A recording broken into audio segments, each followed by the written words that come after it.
Testing, testing. One, two, three. Is the mic reading? Do you hear the music?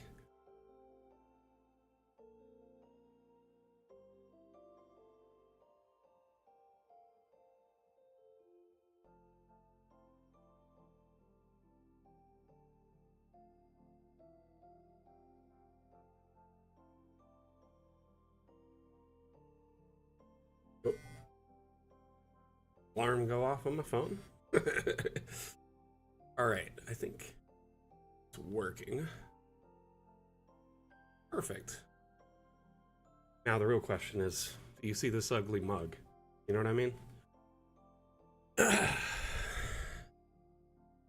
Welcome back, Atlam. Glad you were able to make it.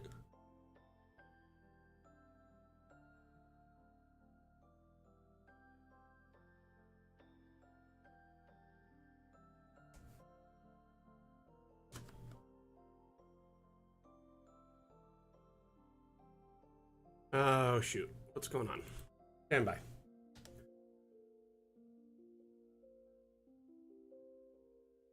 Me too. Me too, my man. Glad you're here. Okay, I have got Steam loaded up. It loaded up rather quick today, so that's impressive. And TikTok is now loaded up as well. We've got the feeds live everywhere.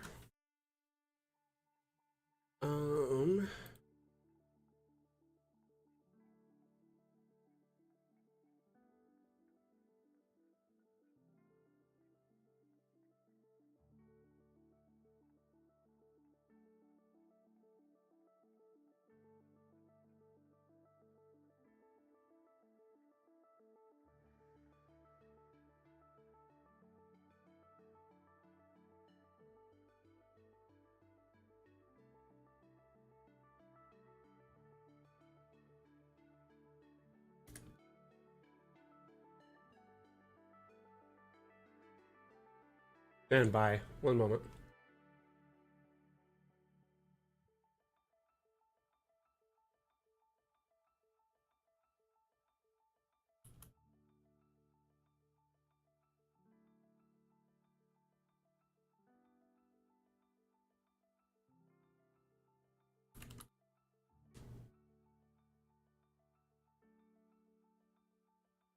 Okay, sorry about that. Okay, are we getting... We're getting all the feed, everything's good. Hopefully we're good to go. Sorry for the slight delay, just got a message from the boss man, so I just wanted to make sure I answered it. And we're good. So how's everyone doing today? Welcome back on this glorious Monday. My name is Mac. I'm the community manager for Dungeon Alchemist. It is your favorite day of the week and your favorite stream on all of Streamdom, Mapmaker Monday, where we build a map live for you to watch, learn, collaborate, and listen.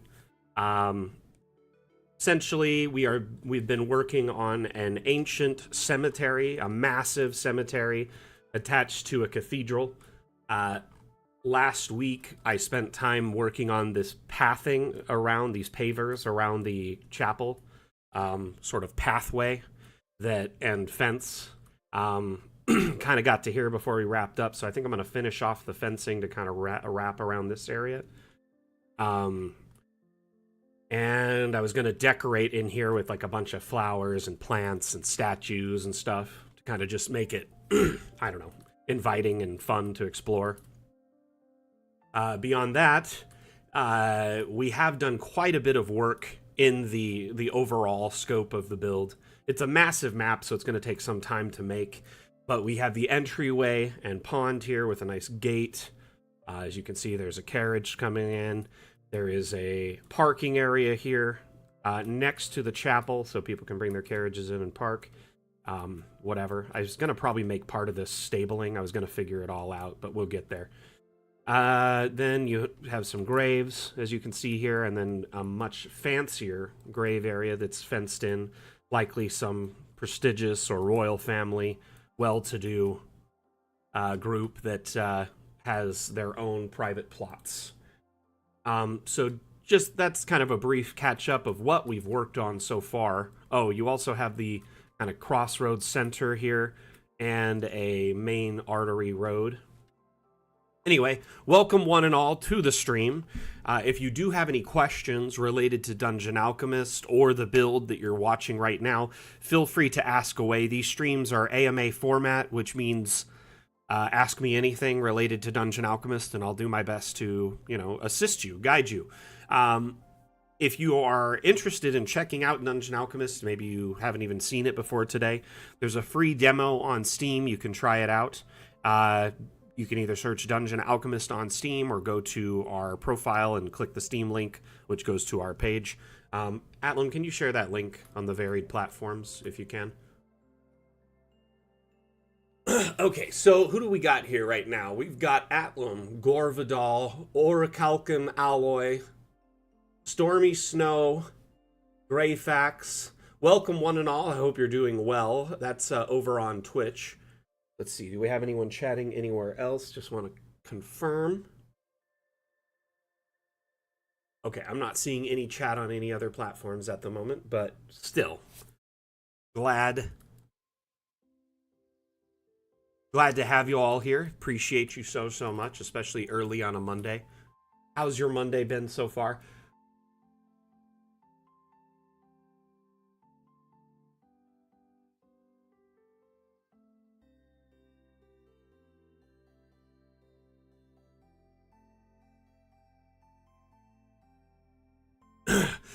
But yeah, these little stone pavers, these are on the workshop. They're called Stone Path. You can find them on the Steam Workshop. If you open the Steam Workshop tab, go to Browse Assets. I just searched Path and found these and downloaded them and used them for this. They were shared by Asmodeus, or Dallas RT, as you may know him, on our workshop. He's one of our moderators. Very, very talented 3D artist and just all-around good gent. But yeah, these pavers, I was able to find a way to make them kind of go around the whole area and look somewhat reasonable. Been a fine day. Glad to hear it, Stormy. What you been up to as of late? So I'm thinking I'm going to just kind of focus on putting in some plant life around here. Maybe some like moss or ivy like this, growing on the walls.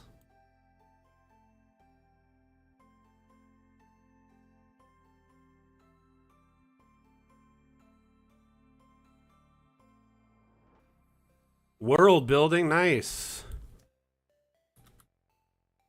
I'd love to hear about it if you're willing to share. But I understand if, maybe you don't want someone to hear it that may be present, or you may not want to share at all.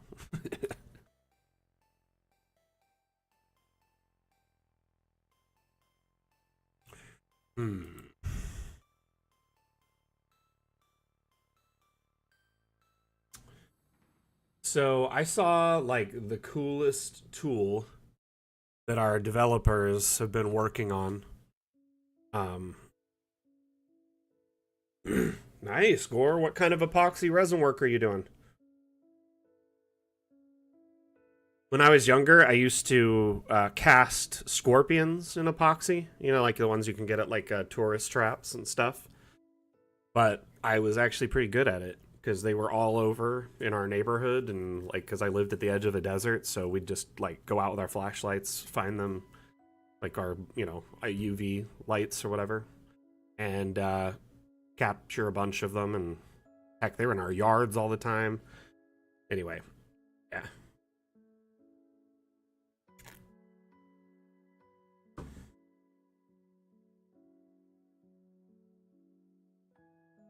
Very cool, Stormy. Are you going a little like kind of steampunkish, Da Vinci-ish with it, where the planes will be kind of crazy?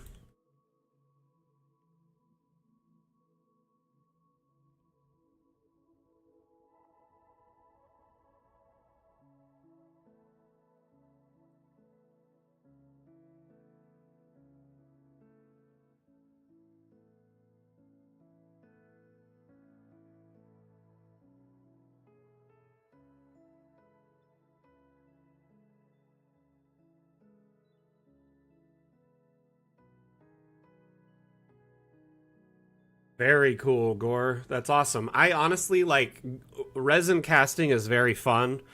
Resin's difficult to work with, because it like gets hot and cures quickly. And if you put too much of the chemicals in, it can cure too quick and ruin it. Got to be very careful, but it is very fun. I mean, I've used it for fiberglassing. I've used it for casting stuff. Do you are you planning to do like small casts or big casts? Like, what's your plan past the coasters? What's the bigger castings gonna be? I also just am genuinely curious because I use a like I mean there's like dice casting is something people do, and you need like a pressure pot if you're gonna do something like that to I guess help push out the bubbles and keep it solid. Ex-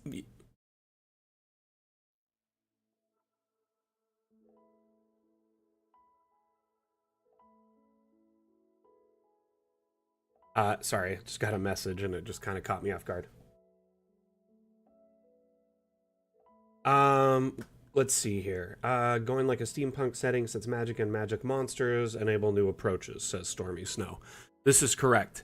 With magic and magic monsters, I mean, you're going to obviously have flying creatures that can check it out, right? And then on top of that, or that are like, that might be a predator to the ship. Or to the plane, I mean. And then on top of that, you have magical solutions to problems that like you need to solve with, physics and engineering normally, and maybe a combination of both. I would love to see, like. Hold on one second. I'm getting a flurry of messages here.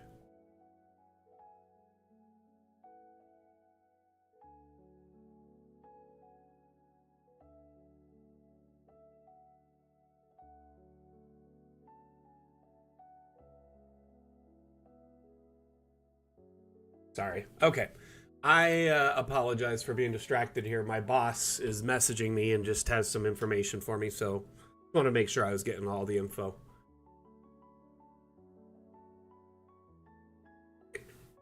Yeah, I mean, you could have like arcane engines, like, cool lacrima crystals, or like, maybe steam or even early jet engines that are powered by, arcane magic. So they solve the energy problem with magic, things like that. So it'd be pretty cool. You could also even do like solar engines, kind of like the stuff from John Carter or from Princess of Mars.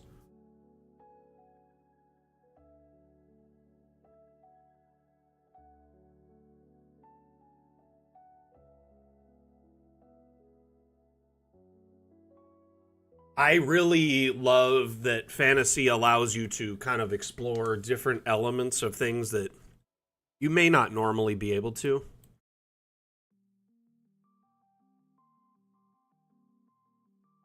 Trying to decide what kind of plants to put here.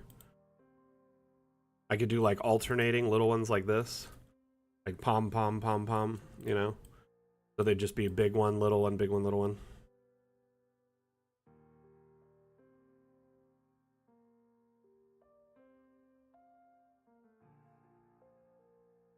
I also want to integrate some other color and stuff like that, though, so I'm probably going to look at the plants for a minute.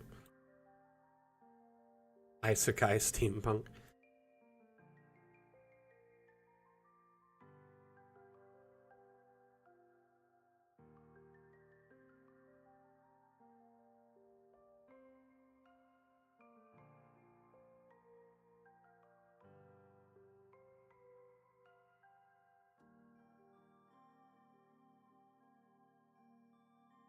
It also at the same end, I'm on. It really makes me more grateful for human ingenuity in general, because like we definitely don't have magic, but we solve a lot of crazy problems. You know what I mean? Like it's insane. Hey, Halo Dane, welcome back. Hope you're well. Thank you for the lurk. Maybe I could do like a hanging plant. Would that look kind of cool along there? Just trying to decide. You do some of these, Ivy.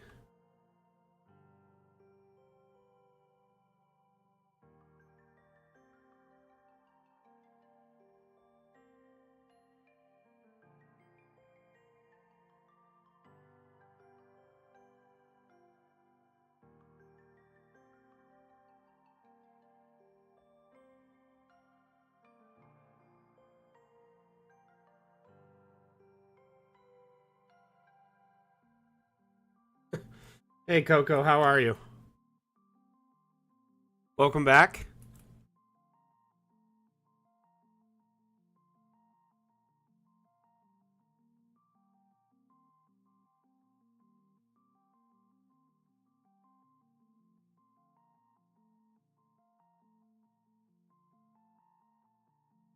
What you been up to?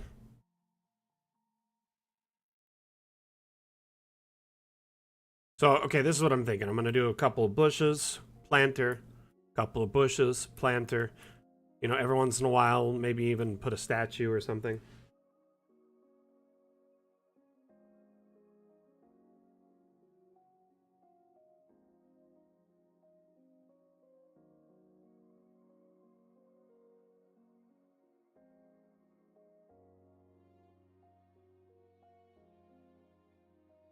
Oh, man, that's cool. That's interesting, Ammon.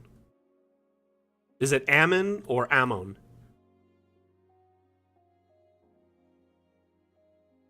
A or B?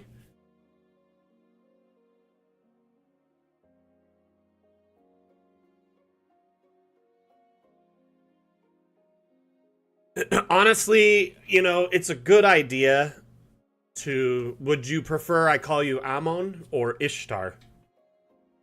Or both?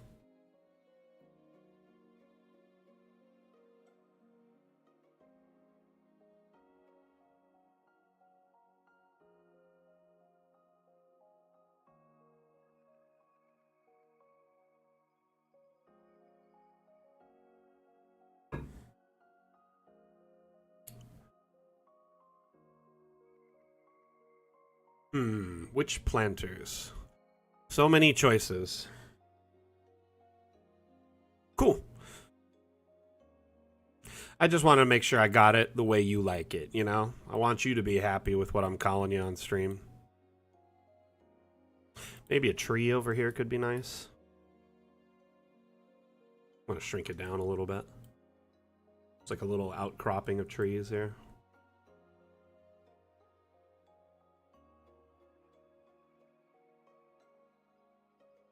Just abbreviate it to AI. So, Weird Al, you know, iconic musician from like the last 30 years, basically, has been just making spoofs of songs for years and years and years. He's really good at it. I'm sure you've heard at least one of his songs over the years. But he is a pretty funny guy. He also does acting, voice acting, stuff like that.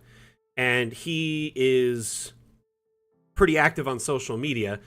But there was an article that was the title, because there's a lot of articles about AI lately, and AI and Al look a lot alike, you know. And the the article was like, weird AI is used to create like awful pictures of whatever. It was like some tech article, and he's like, I keep telling everyone I'm or some or so no the it said weird AI convinces human it's real or something, and he's like, I keep telling everyone I am real. I can't exactly remember what the article says, but he has a blast with those situations because it just looks like they're saying his name. My Bologna. Like, I don't know who doesn't love Weird Al. He's just like pretty much just a wholesome musician without like any controversy in his life. Like, of course, it's his music's mainly for kids or, you know, just people who don't take themselves too seriously. And like,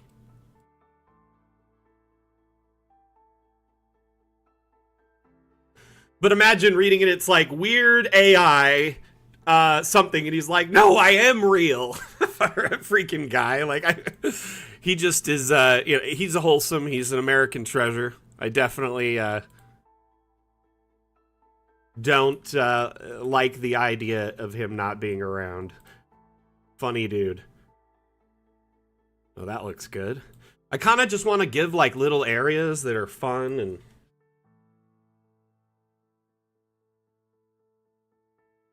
Funny, Ammon. That's great. Shoot, nowadays, though, you really could be an AI. I mean, you could. I've seen some crazy ChatGPT videos, and LLMs are, like, really good at convincing you they're real nowadays.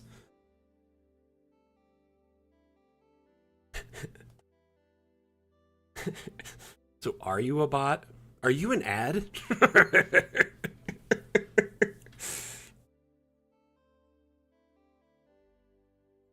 It's not. It's not a stock asset. It's called the oleander tree.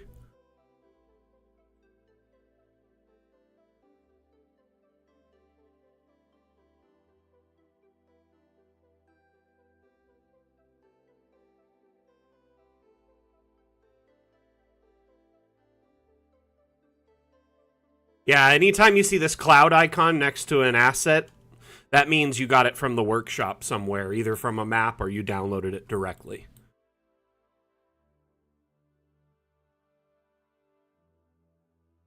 That's a Mac fact. You can take that to the bank.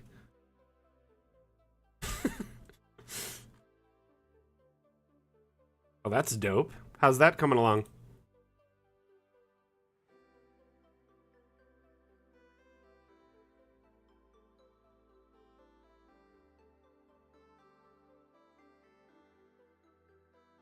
Kind of wanted to just like... I don't know, that looks cool. But also, I don't know what I feel about that. Hey, see you later, Dag. Hey, Ricky, welcome back. Dead internet theory. I'm just talking to a bunch of bots right now. I mean, technically, I haven't met any of you.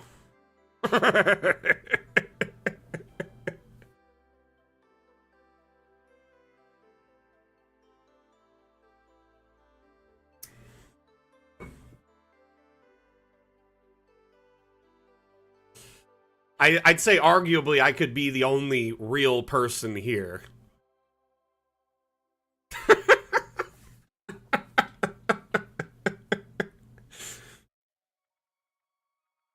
It's a workshop asset, Swedish Cook. I just typed path and found it. It was shared by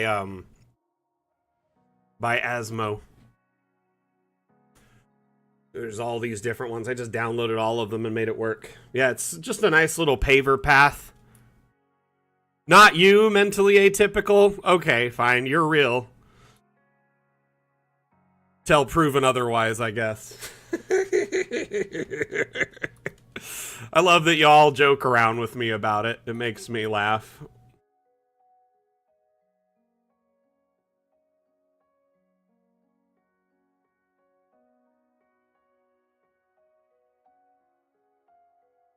The chat is a workshop asset? No! I meant the pavers. You knew what I meant, sorry. I get a little distracted. I have what I call streamer brain. And a lot of streamers have streamer brain. It's because their brain's so cooked from like playing games and talking to people at the same time. And so it's really hard. It jumps all over the place and you have little conversations like here and there and you jump around.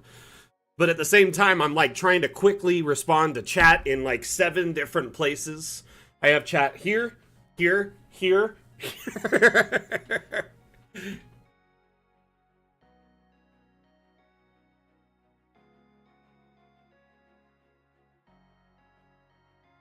So essentially, it means it just causes me to struggle on focusing. I'm sure anyone else who streams totally gets it.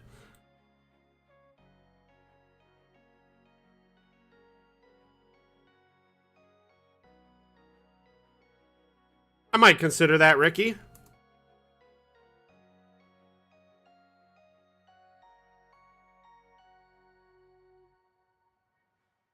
Okay, so here's the thing. More statues or planters? So should I do planters in between the plants, like the bushes here, or more statue plants, like this one? I like the statues, to be honest with you. I feel like it's more appropriate for a church. than just tons of plants, but I could be wrong.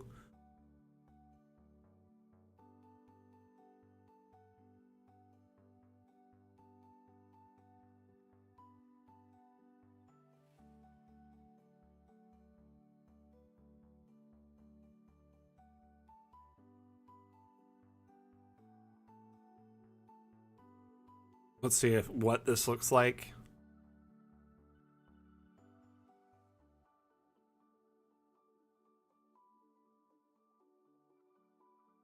I could kind of mix in some more stonework like that.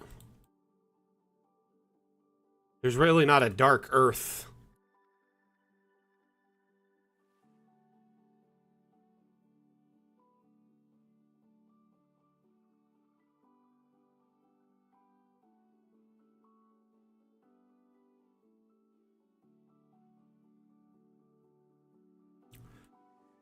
If I had been in a different biome, it'd probably be a bit easier, but everything's going to just look like dirt, like rocky dirt, not stamped earth. It is a good suggestion, but it probably won't work with the biome I've chosen, sadly. Just have too limited a set of, like, paints at the moment. Let's just keep a decorating. Let's see here.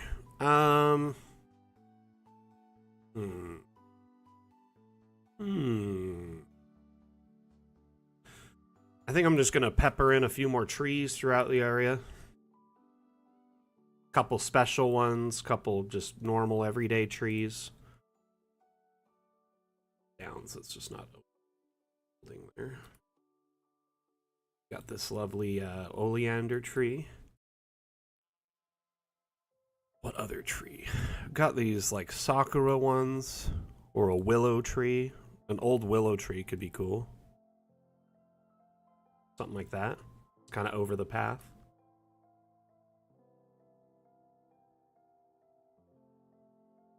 Is it above the ground?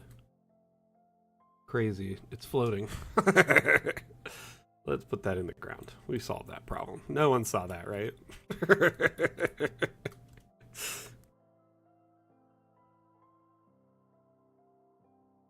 Yeah, I'm gonna get rid of the planter on every third bush, and then we'll do statues.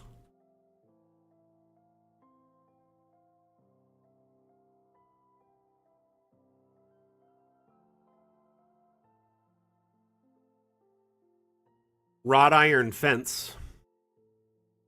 You mean like the wall type?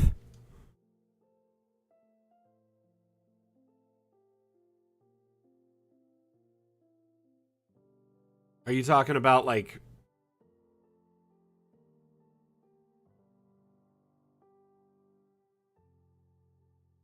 The fence I'm using? Okay.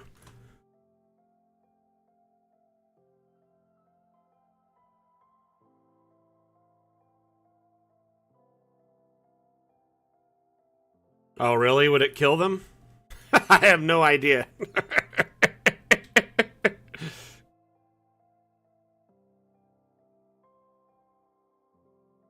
So to clarify, Ricky, what do you want me to do with this? With the fence?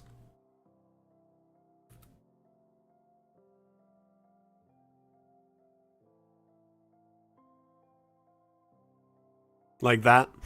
Just a little gargoyle here and there.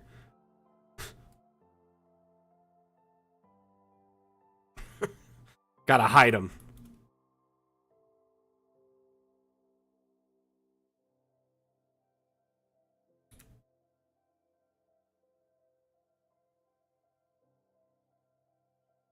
Let's see here. I'm gonna go with the statue.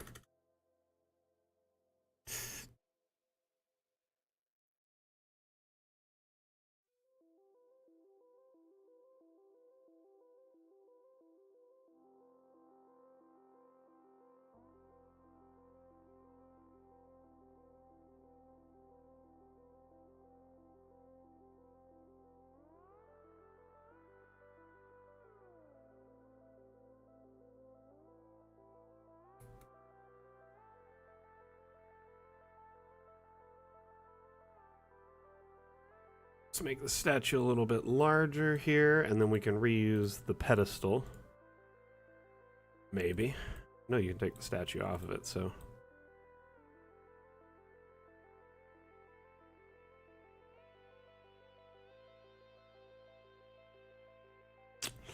Statue won't work, sadly.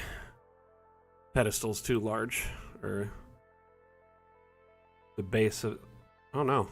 Don't crash.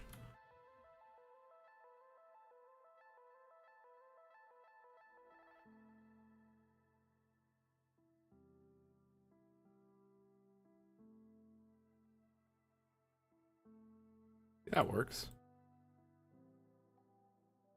So put this there and sink it in right there. Bane, welcome back.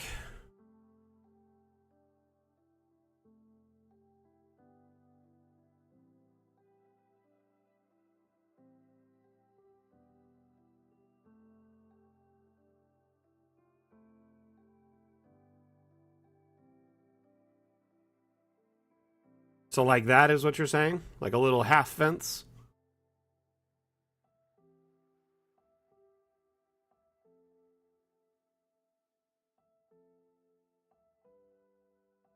Okay. Yeah, I'll consider that. Seems interesting.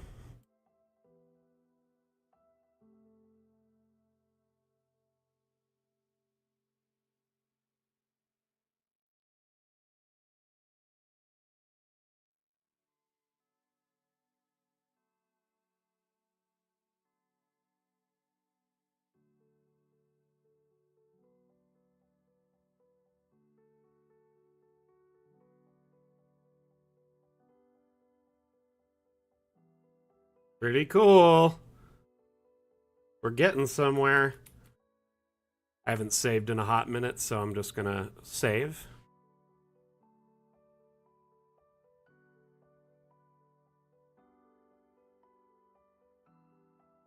Wouldn't want the game to crash now, would we?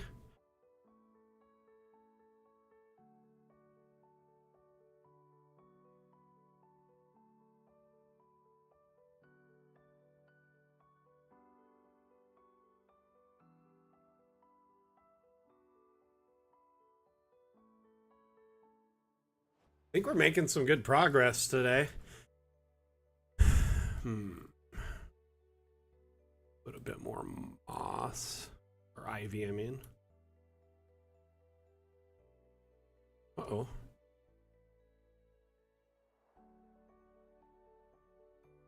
Don't want it bleeding through the building. Want it, present. Hey, Urcow, how you doing? Welcome back.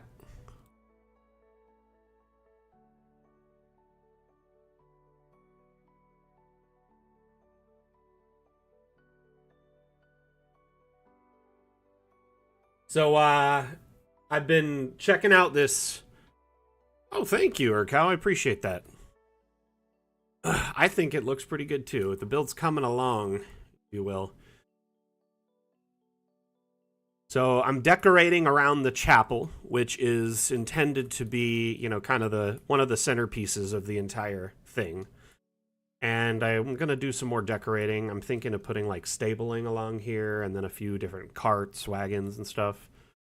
This whole area will be decorated and fun, like a breathtaking experience to walk through, if you were at the chapel for one reason or another. Obviously, mostly funerals are held here because it's a massive plot. So we already have one section of cemetery two that are done. I'm going to do over here will be the caretaker's kind of property, like his little cabin and like a garden and a shed with all his tools and stuff, and then a road leading towards the center. And then there'll be another road heading this way, and then another road heading this way. I mean, it could be for a D&D game. It's really just for the community. I do these builds every Monday, and I've been working on this one for like a month now. And essentially, when I do a build like this, I pick a theme and I work on it till it's finished. And in this case, we've just been working on this to release it on the Steam Workshop when it's done, but also people can learn from, my methods and, submit ideas towards the build and suggestions, etc. So it's just a fun community event and stream. By the way, TikTok, thank you so much for the likes. Very much appreciated. Atlam, has the Steam stream been buggy for you? So they're kind of like animated statues, like a construct or something. Is that what you're talking about, Amon? Hey, David Larson says, good looking map. Thank you so much. And you've been working on a 25-room funhouse dungeon escape room for a convention in a couple of weeks now. That is awesome. Wait, are you in our Discord under another name, David? Or, because I swear I spoke to someone just yesterday making a funhouse as well. That's crazy.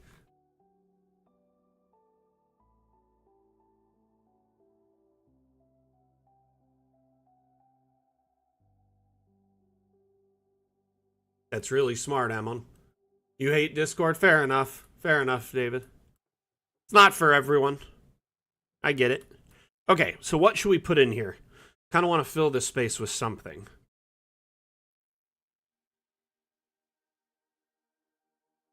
More plants. Let's take a look at some of these other plants. We could just do flowers, like flower beds, you know? Just kind of mix them in. Oh.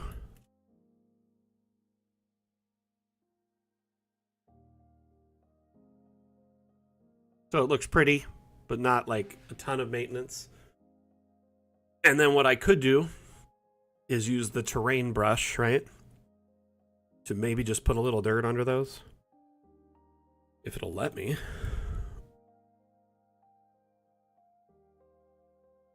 It just kind of feels like a flower bed.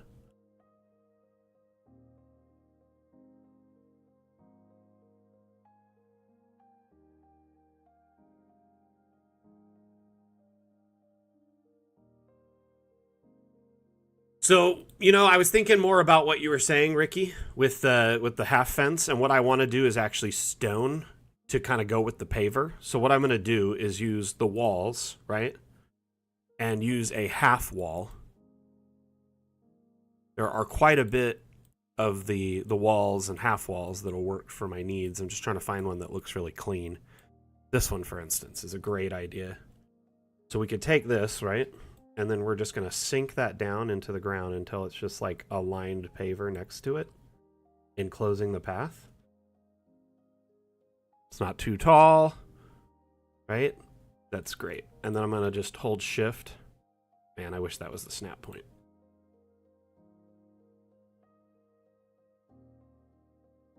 I feel like the sharp ones are a hazard on the ground.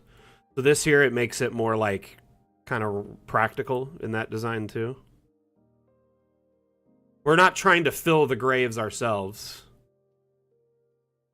Something like that. Does that look good, Ricky? These kind of details, though, I'd usually wait to do last, but I don't mind doing them right now.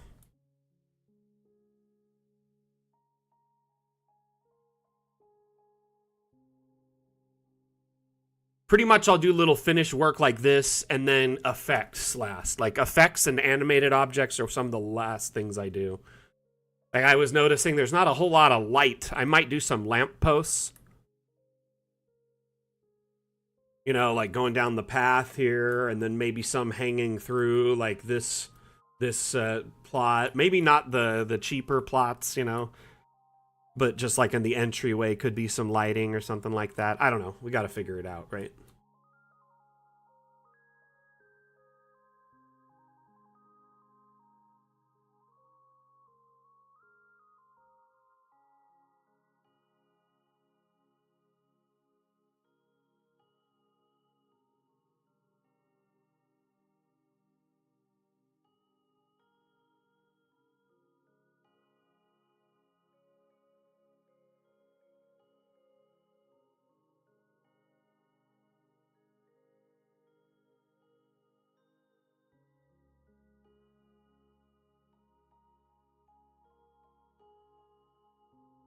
A discarded halo.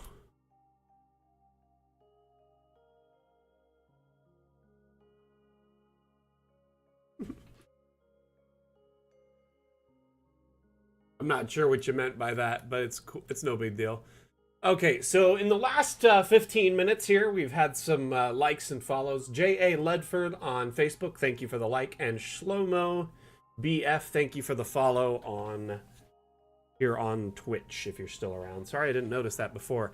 I need to like have the notifications kind of pop up on stream when we get follows. Maybe I'll make some art for that or something. And some sound effects. P. Ortega on TikTok says, I saw an announcement that we finally got multi-floor building capabilities. So, yes and no. So the announcement is more of a teaser, alerting you to the fact that it's being developed right now. But I will let you know that you can definitely do multi-level by hand right now in Dungeon Alchemist. You've been able to do it for like a year, well over a year.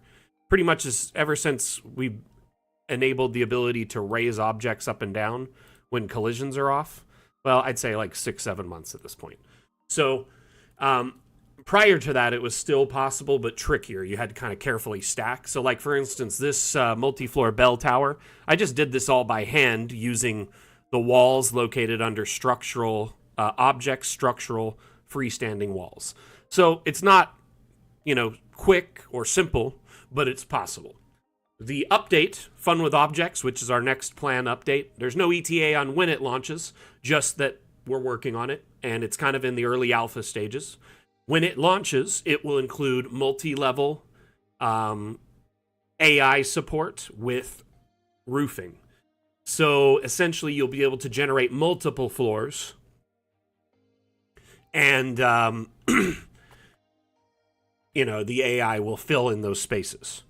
By the way, when I say AI, our AI is not like, most of the highly triggering, LLM generative AIs. When we're talking about Dungeon Alchemist, we created an in-house procedural AI, and it uses no outside, data or, art or programming to train it. So we trained it entirely in-house, and all of our assets were made in-house by our very talented team of artists. So at no point did we, train our AI with, people's maps or feed it with other people's art or anything like that. We find that to be very unethical. We took an ethical approach to developing our AI by making it entirely in-house. So with that in mind, again, our AI is kind of like last gen. It's procedural, so you can generate environments, you can fill in a building with it, but it's not like you could type in a text tag and it will generate whatever you want, an image or anything off of that. So it's nothing like, modern day AI that can it sometimes be somewhat unethical. You know what I mean? Right, David? David Larson on YouTube says, multiple floors would be awesome. Beholder layers would be insane. Do you want to see kind of a preview of some of the multi-level that we have shown so far? I could share a few things with y'all, because obviously we showed it so far. So here is a screenshot of some of our alpha development for multi-floor. This was shared last week on our socials, but if you missed it, we have... David, you said you don't do Discord, so you wouldn't have seen that there, but we do share these things on our various other platforms, such as Twitter, Facebook, Reddit, Instagram, etc. So if there's somewhere you would prefer, you could use those. But anyway, this is kind of where we're heading. Hopefully, first we're going to make sure we get the flat ceilings underneath good, and then we'll work into different shaped roofing and stuff like that. But as you can see, multi-floor with like the extended windows and doors and various aspects all fit together very cleanly now. Ortega on TikTok says, I love DA. I use it frequently for my games. Thank you for the love. Do your players enjoy it as well? And by the way, TikTok, mad props. Thank you so much for the 1,000 likes. Go ahead and take your hand, pat yourself on the back. And if, you want to keep liking the stream, I'd appreciate it very much, because that does a lot to get us noticed on this platform, as it's 100% algorithmic based. So the likes help a lot. I would never, ever ask you to drop any of those paid tip things, so don't worry about that. The free likes are more than adequate. So thank you so much for all the love.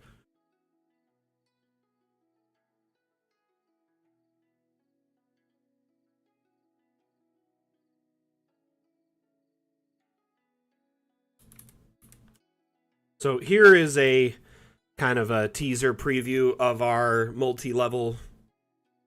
You can't really see it. On one side, there is a little number thing that's new in our UI that's over on this area here, but this is a kind of a snip from a video that Wim made. And anyway, you'll be able to kind of just jump between the floors really quickly. And as you can see, it's still not perfect. It needs some work. Like, for instance, right here, you could see the floor above made a balcony that clipped through the door below. Like, that's kind of weird, right? Probably shouldn't do that.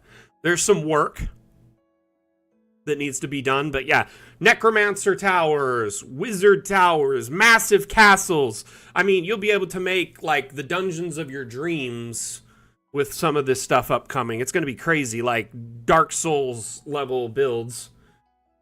And Wim was saying they're not even sure how many levels up it can go yet because they're kind of testing it, but there was a shot that he shared the other day that showed like 79 levels or something. It said the number 79. So this is another tool that'll be in our next update to help integrate the multi-level stuff.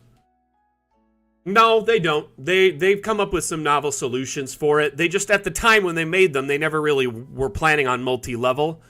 But they're keeping all the doors how they were. They just came up with a solution to counter it, Dyson, and I'll explain it in a moment.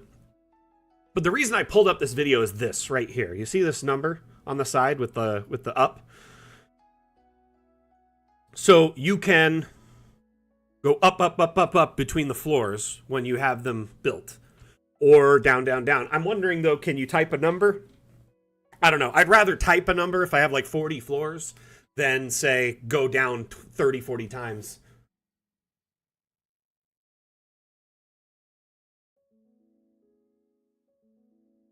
I mean, David, really,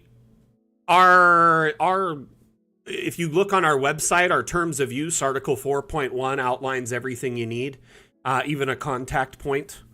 But realistically, you don't even need to worry about reaching out to us until you've hit 100,000 in annual, like, gross revenue that is provided due to Dungeon Alchemist related, revenue. So, like, if you're making a module and it has Dungeon Alchemist maps in it, or you're selling DA maps, or you have a Patreon with a bunch of DA content on it, etc.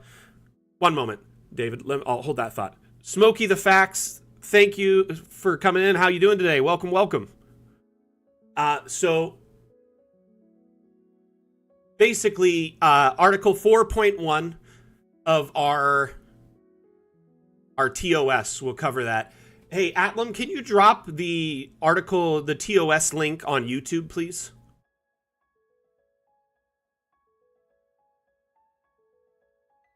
So, Kali Psych, there's really not a whole lot known about the export aspect of this yet, and I think it's mostly because they're trying to figure out the multi-level first before they worry about the export.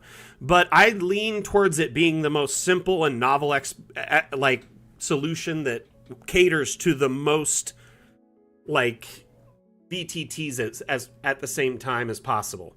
And what I mean by that is, we support Foundry, Roll20, Fantasy Grounds, UVTT platforms, all these, all the above VTT, all these different systems, right? And we want to come up with a solution that will work for as many of those as possible. Right now, internally, the discussion and what has been mentioned casually externally is likely each floor will be an individual export image. So each one of those floors will export as their own separate image, that level at that perspective. And likely that'll be paired with some sort of export to cater to that, like a multi-export, if that makes sense. So, thinking like a batch export or a mass export type situation. Now, this tool here that we're showing also is the modular object tool, which is currently being developed, which will allow you to quickly build out and snap together items like, rails, pipes, maybe even walls, stuff like this, to quickly and fluidly build them without having to go through and click them one at a time and drag them and snap them into place. Smokey the Fox says, I'm doing okay. I forgot this exists, and now that I remember, I really wish I could afford it. Well, Smokey, one good thing is we do have a demo right now, so you can try it before you buy it, see how it works for you, and it gives you access to one of our 12 biomes and the ability to make a tavern. So you could make a tavern in the forest biome and kind of check it out, see how it runs on your computer. That way you at least kind of understand how well it works before you decide to invest, which is a good idea in most cases because you never know how well it'll run on your machine. Okay, so Dyson, I want to show you something really quick. You were saying they probably regret the multi-level or the higher windows, right? So you see here where the arch is clipping through the wall. So a new feature we built to counteract our taller arched windows and doors is we essentially, all the new multi-level floors will essentially get a bumper. So this is where my mouse is the normal top of the wall. And then right here is the riser, okay? So that riser, that bump up, is where it'll raise the ceiling up that much. So the roof will be raised up and you'll be able to see up higher, and it allows for objects to not get clipped. We're kind of making subtle adjustments to certain objects so they'll be under this. But for the most part, this riser covers pretty much all the arches and whatever. And then we're making special development to allow even taller windows and doors to go into the space above it. So it is a pain right now. It's going to be, at least, solved to a degree with the update. That's something they're working on diligently to solve that. Smokey says, I don't even run a campaign. I just love environment building. Honestly, I enjoy building maps too. Like, I've always enjoyed games like Sims, where you can just build out at like a home or an environment. More for the builder aspects than anything. It's kind of fun. And DA, I actually do make a lot of maps just to unwind or for a cathartic experience that never sees the light of day. It's just like a personal art form. Experimenting with it, playing with it, doing stuff, seeing what I can and can't make. I know a lot of people in our community make a lot of maps for fun, just to unwind as well. It is, I see this no different than like having a hobby, that could be art or, a sports hobby or anything like that. Just something that you like. Oh, I love building up castles and big little cities, stuff like that. And honestly, I mean, if you enjoy environment building, heck, you could even turn your like hobby into like a hustle if you wanted to. That's not always recommended for everyone. That can definitely destroy your hobby if you're not careful, meaning you won't enjoy it as much anymore. But I mean, if you enjoy making maps and you make a lot of good ones, you could maybe, share them with the community or provide commission work or sell them as packs, whatever. It's an optional experience, but you don't. But at the end of the day, that's an option you have.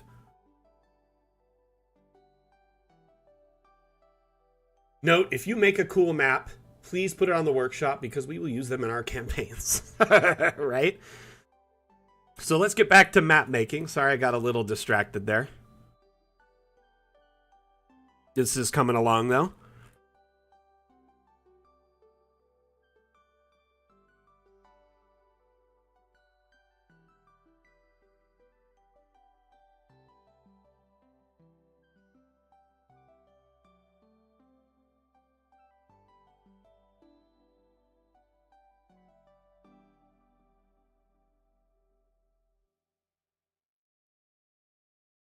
All right, let's see here. Kind of keep putting in this pathway. Probably going to drop it a little bit lower, just a few pixels down so it lines up better with the direction the pathway is going. I hate it when I have to do little precise mouse movements. I really wish we had a nudge. Like you could just use the arrow key to bump it a few pixels. Someday, TM.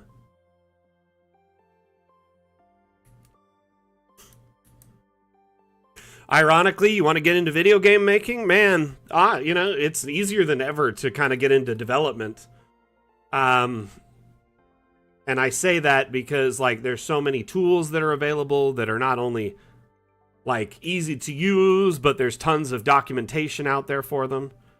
You know, like, there's just videos and stuff to read, wikis, and people who are willing to guide you and help you. So, and there's packs of, like, content that you can incorporate for free, so you don't necessarily have to do all the artwork or development. David.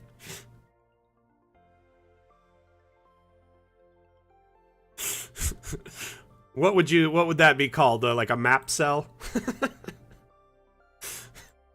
I'm just kidding, by the way.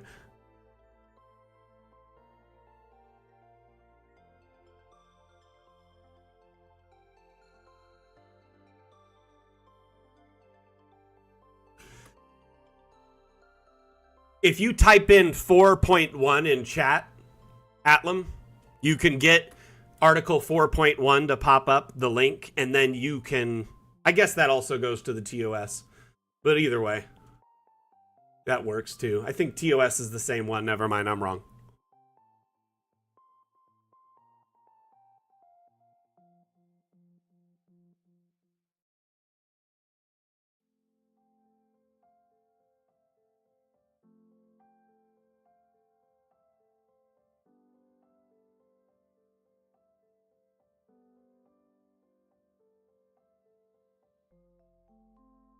Cool.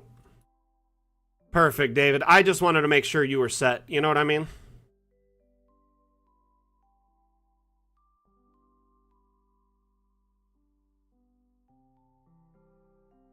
Ugh. Nose is itching. Who's thinking about me?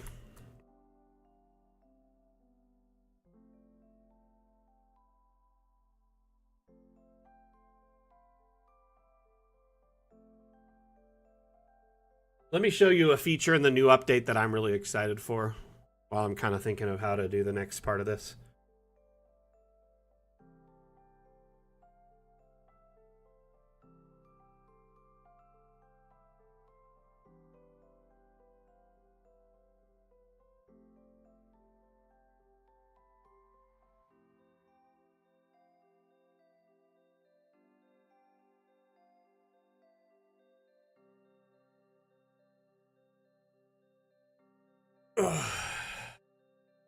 So this tool, the object brush, is pretty cool, but it's limited to the brushes we create, you know, the objects we put in. You'll be able to create a brush of any object you want now. So you essentially select an object and click create brush from selected object. So here, they made one from stumps. Quickly put out the stumps. Now, I've gotten confirmation that you can also use any object from the workshop with this. So, not just assets from the stock set of Dungeon Alchemist assets, but assets from the workshop. So if there's an asset from the workshop you really like, you can make a brush out of it and use any of the brush templates for it. Scatter, you know, circle, whatever. So this could be cool to make, like, new fence types or, you know, all sorts of different things. Currently, I don't think we have any broken rails, except for a couple that are on the Steam Workshop that were shared by our community members. Stock, we don't have any broken ones, but if you go under the Steam Workshop tab, we have an integration with the Steam Workshop to share maps and 3D models with our community with each other. And there's over 6,000 assets now. Earlier this morning, there was not 6,000 yet. Now there is. So mad props to our community. We now have hit that. So I'm going to just type rail. And this one here is the rail end. So it's a broken rail. That's the only broken one I've seen. There's a few bent ones too and some spare rail parts. But for the most part, it's kind of limited to that.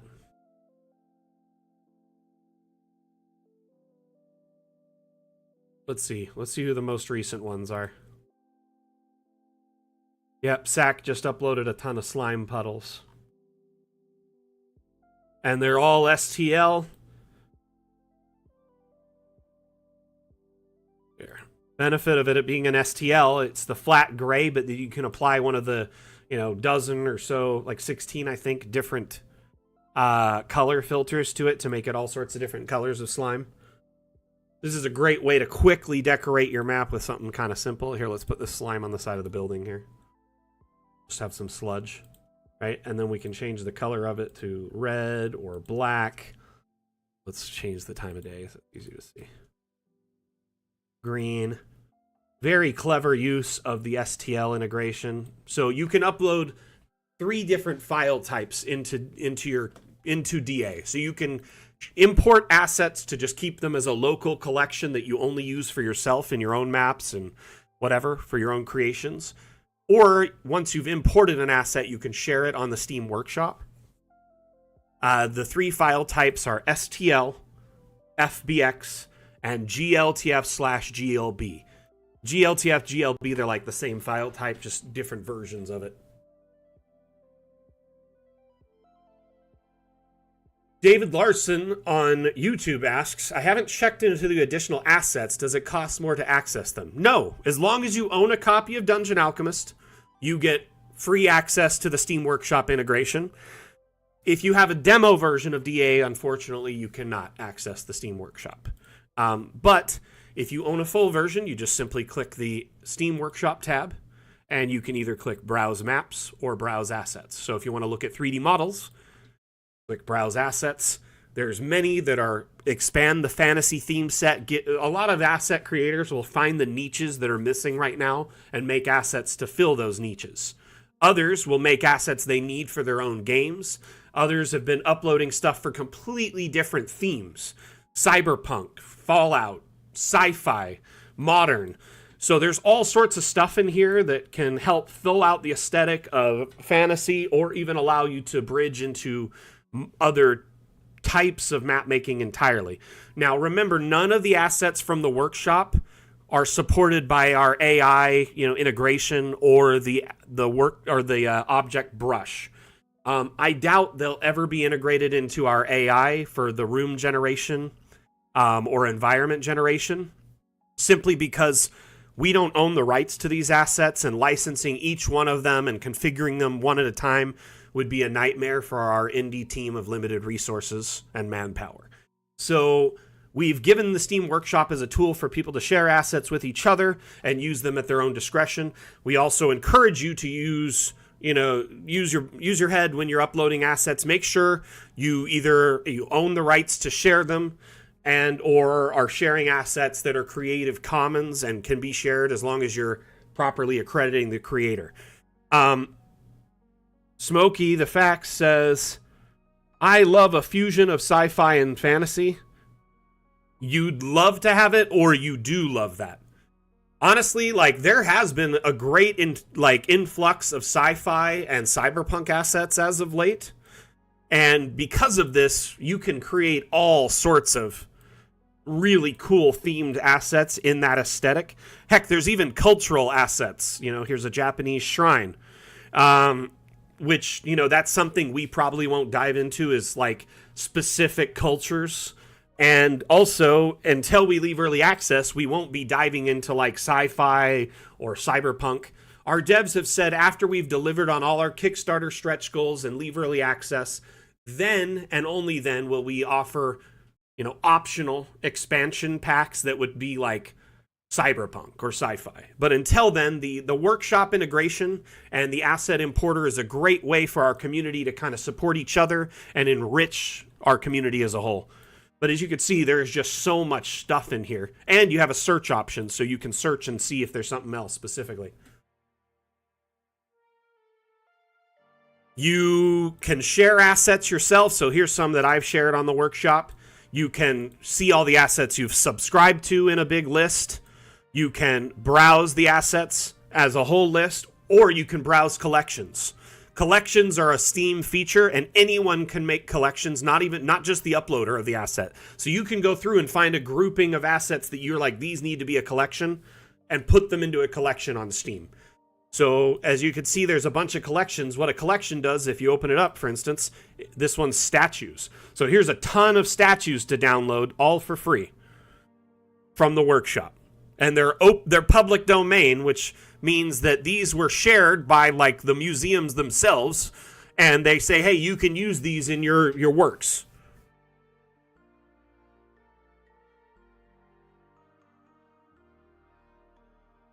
Oh, Smokey, I'm sorry to hear that. You never know with a Kickstarter what it's going to be like, and it is kind of a gamble. It's an investment, if you will, so to speak. You're kind of like an investor in their company. And sometimes they don't work out. And that has been one of our biggest goals, is to make sure that our Kickstarter is a success and we deliver on all our promises. We never overpromise. We always try and deliver on what we can when we can in a reasonable time frame. We're very, we have open communication with our community. I don't know. I think overall we've taken the best approach to our development, and I'm not trying to brag or anything, and it is just kind of a delicate situation with Kickstarters, because I do think most Kickstarters start with the best intentions. It's not like they want to rip people off. I'm sure a lot of them want to provide a really good service or product. At the end of the day, just things don't always work out the way they intend.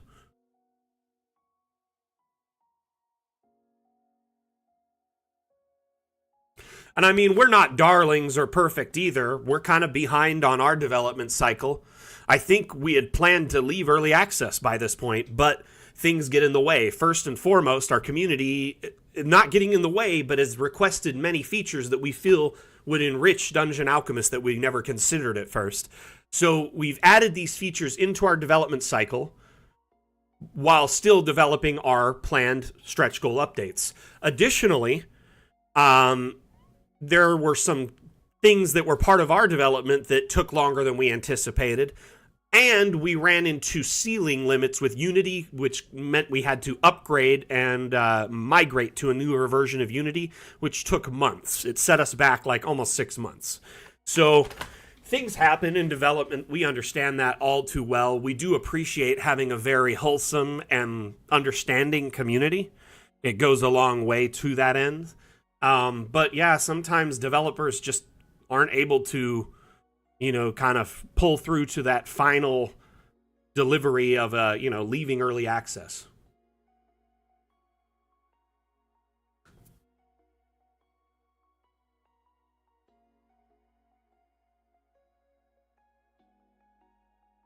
Stormy asks on Twitch, question for the Fun with Objects update. Will there be multiple variants of all stairs for up, down, left, and right? That's a very good question. I wish I could answer it. I want to be able to answer it, but I don't have the answer to it. I do know that stair integration between floors is something we're working on, and it's the next on the list. So essentially, they're working on the different floors, making sure everything kind of fits together, the windows, the doors, everything underneath it, the pillars and such. The stairs connecting between floors is the next part of development.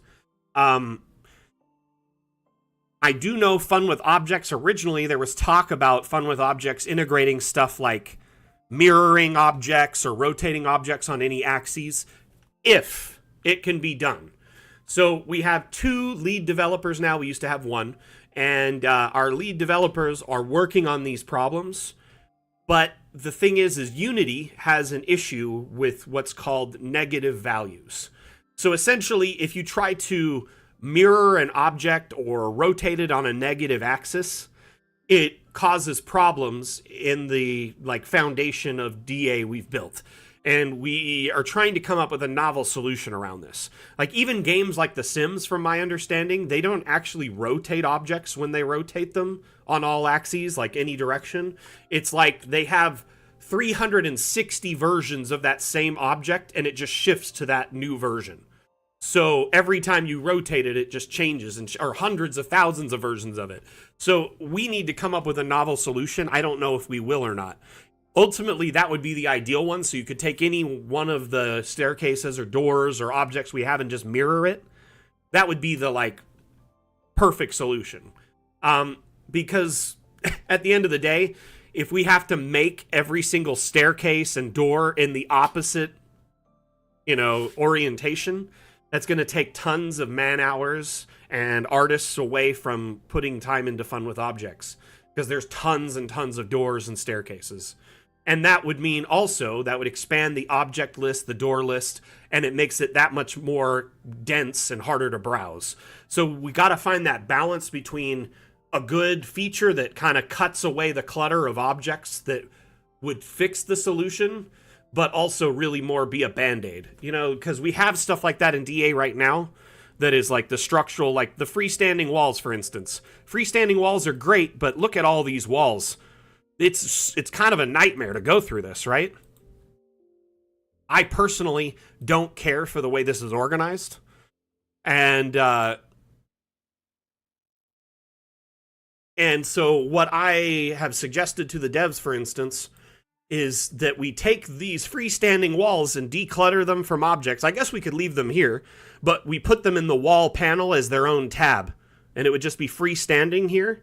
So we have regular walls and then freestanding, and then they'd be sorted like these ones are into categories, so they're much easier to find. Yeah, I know, but I'm just saying overall, I feel our UX, our organization, and whatnot can use a facelift, and as we go through early access, it's only going to get better. Yeah, the favorite button is my friend Dyson, but then, you know, imagine you start filling it up with hundreds of favorites, which some people do. Personally, I only favorite objects that I'm using at that time, you know, in a build, like a heavy build, so I'm only using them in that build. But yeah, I understand what you mean. Stormy, I do wish I had a better answer for you. Honestly, I'm sorry.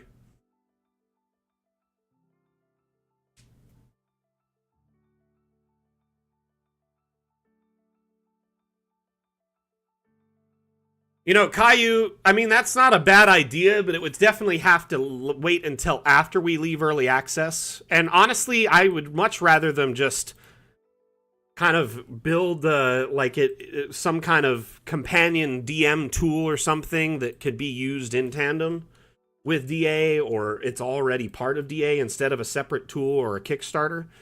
But I mean, if we have to raise the funds, if that's what it comes down to, then yeah, of course. I don't really know our financial situation, so I can only, you know, speculate. But as I'm not the accountant, you know.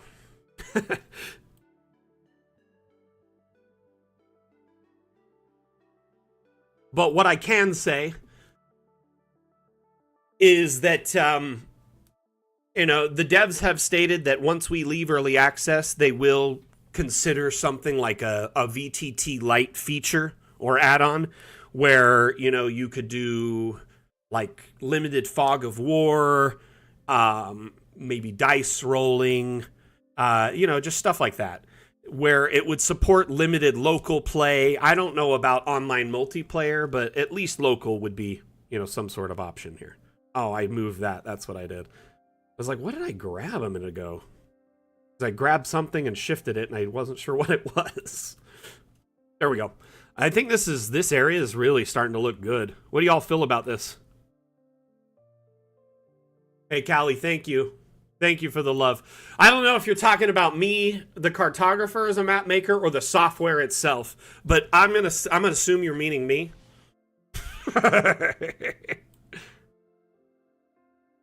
Don't you normally watch us on Twitter, Callie?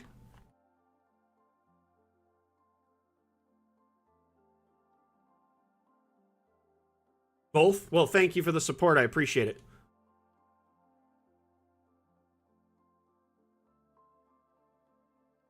Remote play together only supports 2 users at a time, though. That's the problem.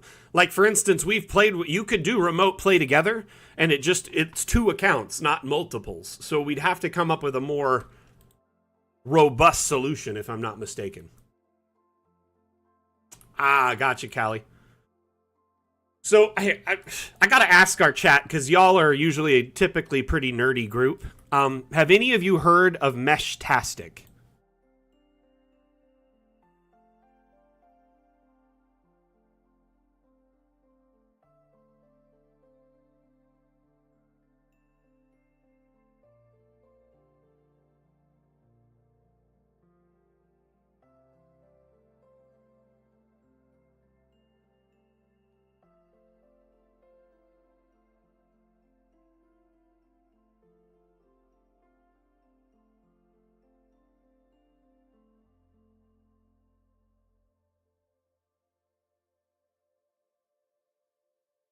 So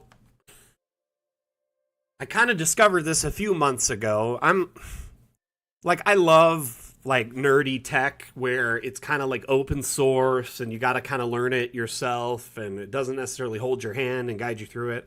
I love playing with like Raspberry Pis and Arduinos and stuff like that. And I love playing around with circuits on my breadboard and stuff like that. But this particular tech is impressive to me because it's an open source off network communication system. So I liken it to like a walkie-talkie or ham radio, but it's strictly for text-based communication at this time. They're working on basic audio communication, but the thing is that it uses a low range frequency. In the US, it uses the 915 megahertz. In other countries, it uses different ones depending on your local regulations and rules. But because of this, it has an insanely long range just with a tiny little device. I mean, the device I had is just pocket size. It fits in my palm, and I'm able to see other meshes in my area in the Vegas Valley all the way across the Vegas Valley. So like 20, 30 miles away. And what that means is if you had, a friend or family member or maybe even an employee or somebody that is at a range, you could communicate with them.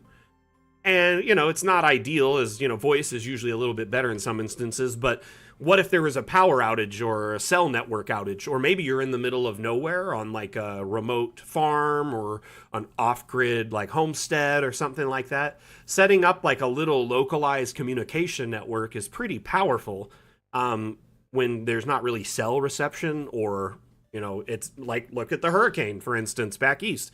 If you had a couple of these, your friends and family could stay in touch over a wide area much easier. Yeah, Smokey, I am in Vegas. I am actually the only Dungeon Alchemist employee based in Vegas. All right, so you're in Vegas?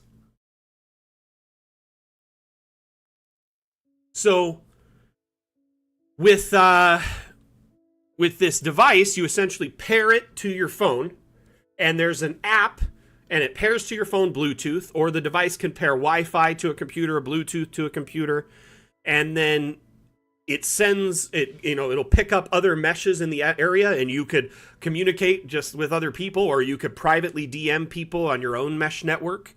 And it gives you like a QR code to share to people so you could set up private comms.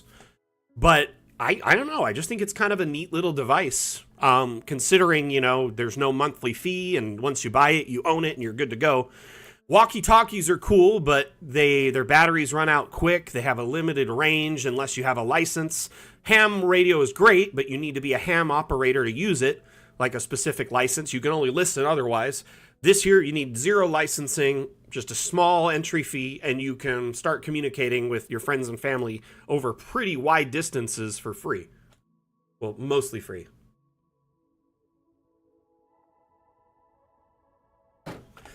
The thing is the LoRa frequency is used by a lot of stuff, like solar arrays, farming stuff, tech, like equipment, because you just can send simple text commands over a wide distance to say activate a pivot sprinkler on a farm or whatever. But you can set up nodes, in kind of pivot in places between, say, point A and point B. You put one in the middle somewhere, like a Lagrange point. And they can be made to use very low power, like 5 watts of solar, like a simple little light solar setup, or one for like a security camera. And they'll run pretty much indefinitely. You maybe have to change the batteries every few years.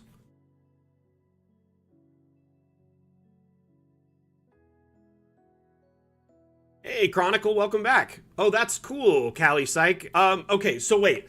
I have that on my Motorcycle Cena Bluetooth device. The mesh is nice because it's an open line, so when I'm writing, I can hear anyone on the mesh. So it's set up for voice communication on that mesh in particular. That's really cool, actually.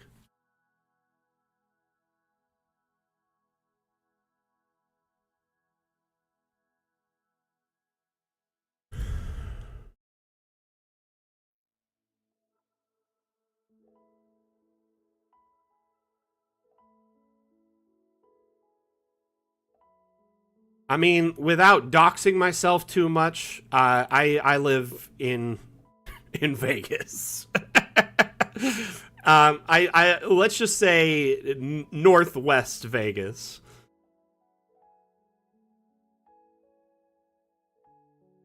I don't know how I feel about the planter cover here. Like the stuff I'm doing around it just doesn't look that great.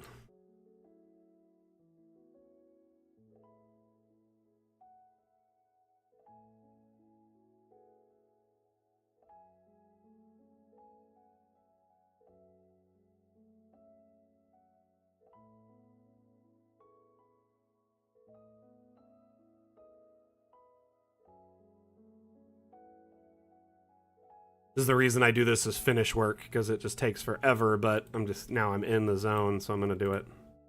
Oh no. Undo is your friend. Just so y'all know, if you didn't already, you can actually undo actions in Dungeon Alchemist. So let's say you accidentally delete something or move something, you can just Control Z, undoes that previous mistake, allowing you to sleep easy then.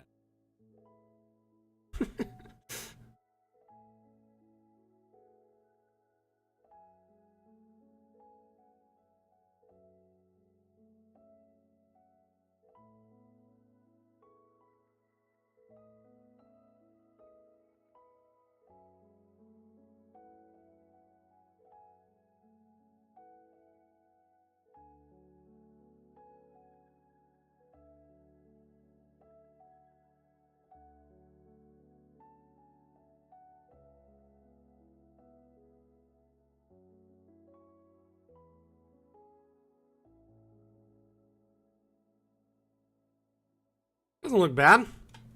Coming along.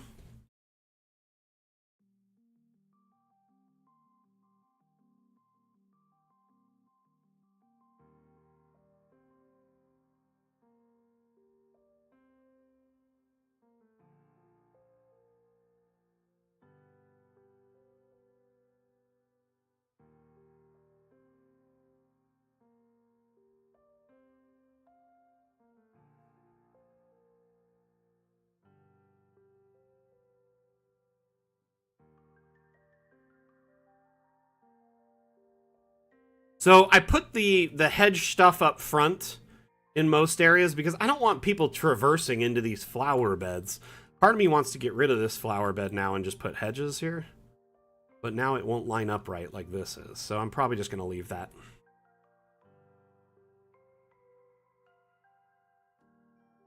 Now I need another tree here. I'm probably just going to do another willow because those take up a lot of space.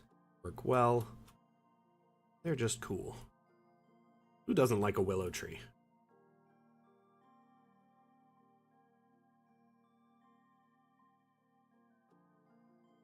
Kind of wanted to put like a little path out this way and a bench under it so people could kind of relax.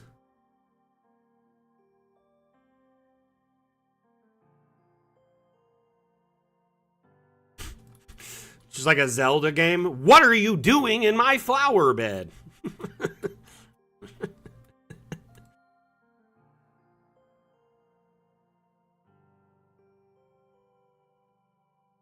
That's very cool. I know there are some like some mesh-tastic devices that do audio. It's like Codec 2. I wasn't sure how well it worked, but that's pretty cool. But from my understanding is once there's two people on the channel or one person talking, no one else can talk because it's so limited. I could be mistaken though. Steam is really struggling today.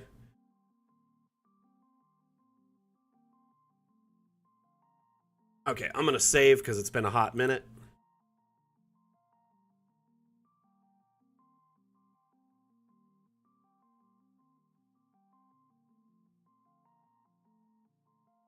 Yeah, that all around there looks weird. Probably just gonna delete these ones. Oops. And when it goes back to the straight path, then I'll use it again. No, willow tree of wisdom.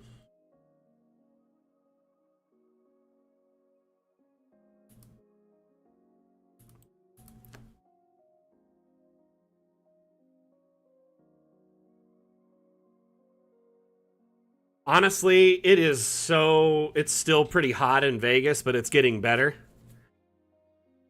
Like it's actually been pretty tolerable the last like week or so, but like yesterday was kind of warm.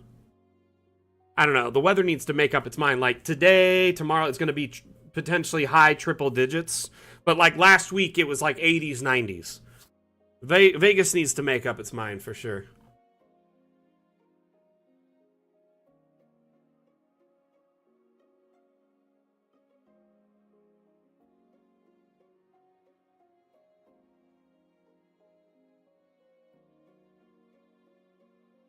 So, Smokey, are you still there on TikTok?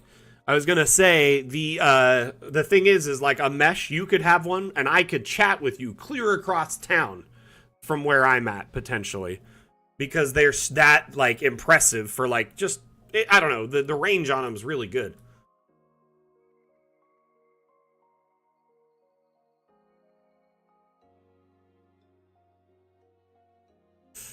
I feel bad for Steam.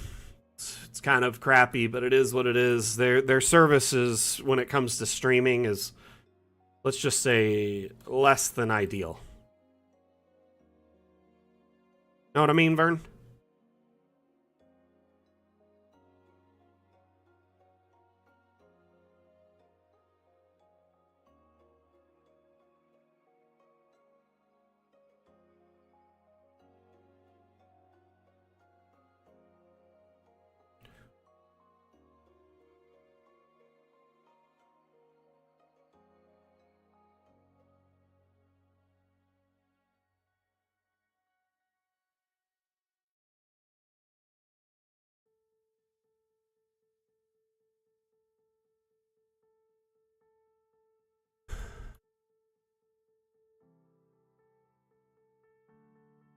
All right, so we're going to continue building out this little path.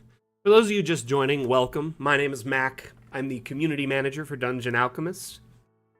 Dungeon Alchemist is a map making utility that allows you to build maps for your tabletop RPG settings, primarily in the fantasy aesthetic.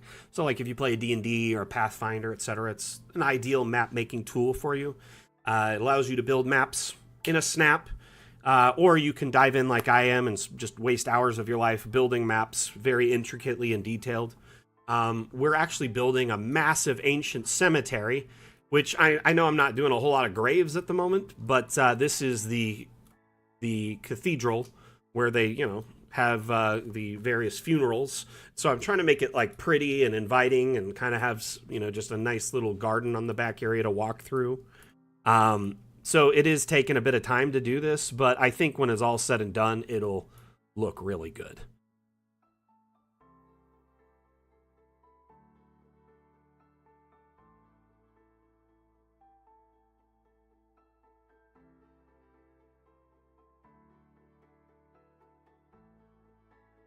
But this map is ultimately going to be a huge cemetery. We've already done two massive plots, so this one's kind of just a generic plot. And then over here is a more like fancy private plot for maybe like a royal or whatever, a rich family. I plan to put a caretaker's like home, shed, and garden over here. There's going to be a massive road along this. It's going to hit up and center with this, cut across here to another side, and then there'll be another road going this way. And let's see here. The kind of cathedral area will be fenced off with all the garden stuff inside, all the plants, and then there'll be walkways leading to other areas. So like there's a walkway leading out into which will be another graveyard. I'm thinking of making this more of a pauper graveyard, just kind of generic simple graves, maybe more just like dirt mounds and pits and stuff. And then as I got over here, I was thinking of doing some terraced ones that are like raised up and like higher with mausoleums and like stairs and walkways going down.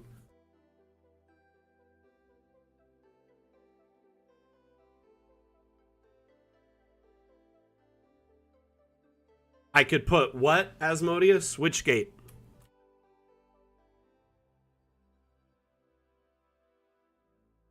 Like those? Way to join us, my friend. How you been?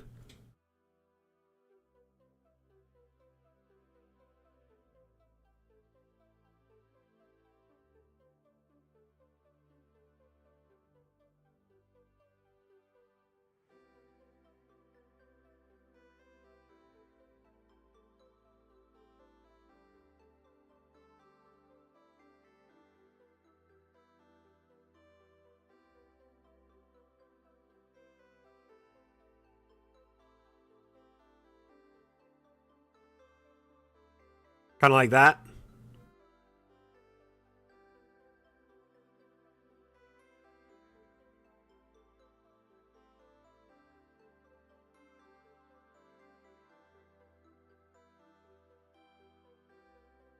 I'm gonna try something though. Is there enough room to cram this in?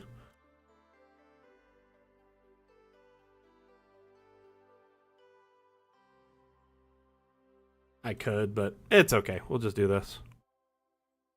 I might even put like a little custom sign that says, please stay out of the flower beds. Because, you know, that will mean they have to do it. I just didn't want anything that was sharp and dangerous, but that looks okay.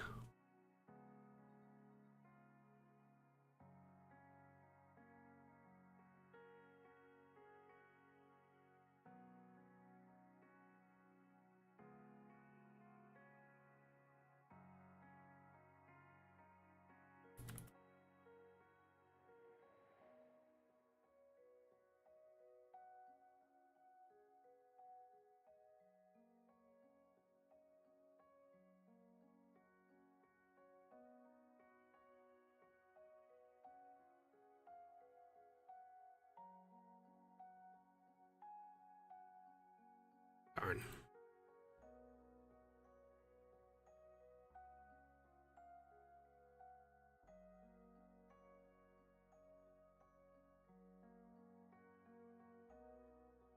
Don't overwater the marigolds on Friday. Martin Serrano, thank you for the follow. Sorry I missed that. I apologize.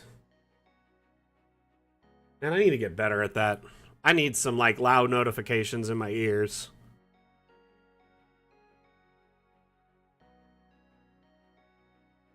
I think this is starting to look really good. It's definitely feeling more filled out, you know?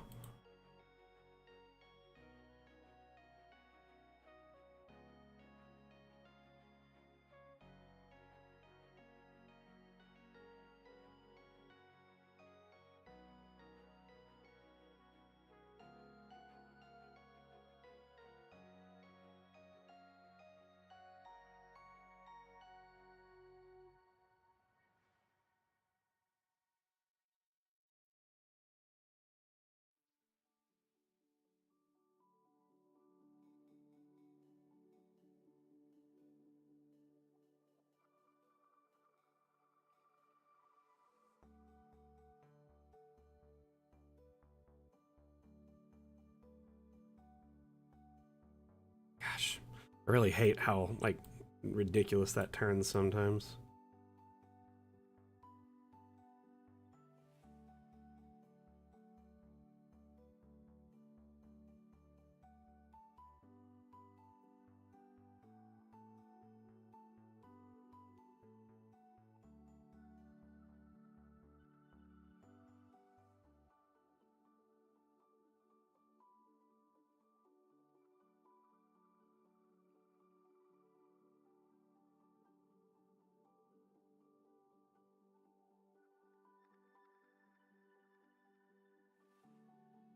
I just don't want it to feel so sharp when it turns.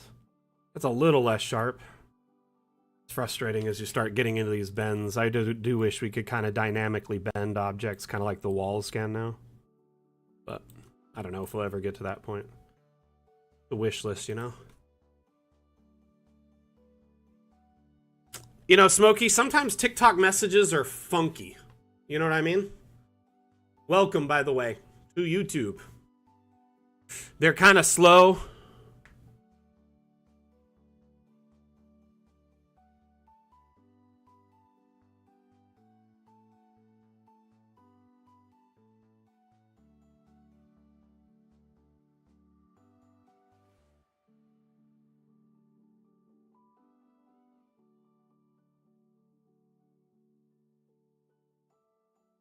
Or don't work at all, you know, if TikTok's having a mood.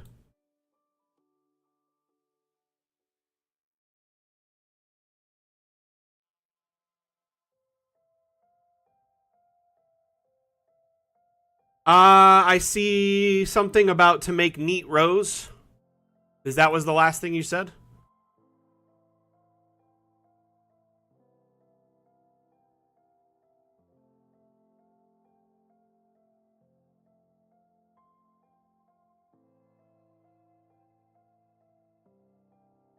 By the way, I try not to favoritize any chats over the others, but sometimes some of them are much quicker and they refresh better.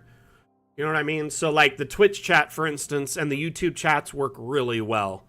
I tend to not have problems with them for the most part.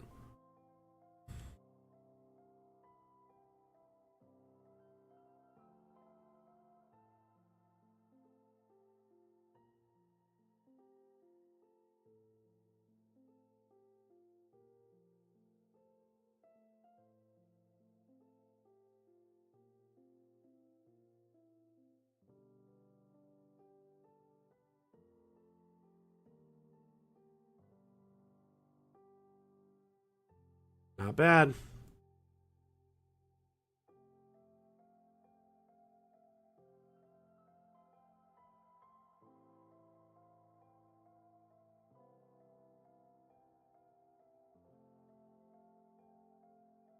Agreed, Mondu.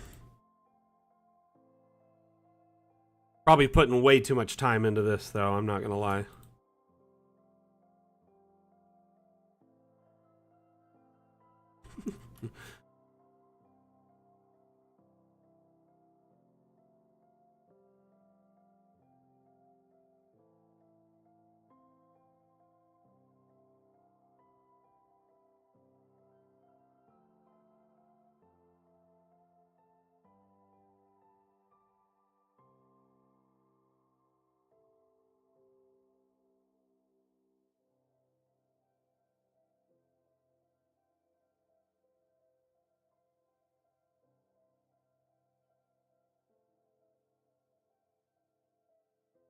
Okay. Walkway's coming along. I think it's looking really good.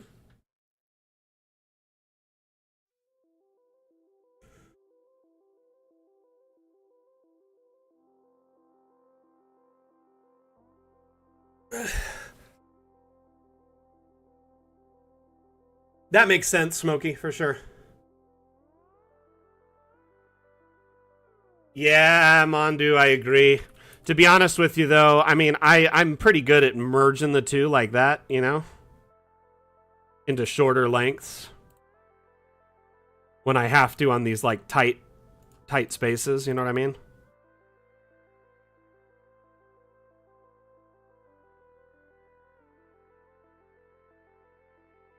More dynamic options of each object would be great, though. Don't get me wrong.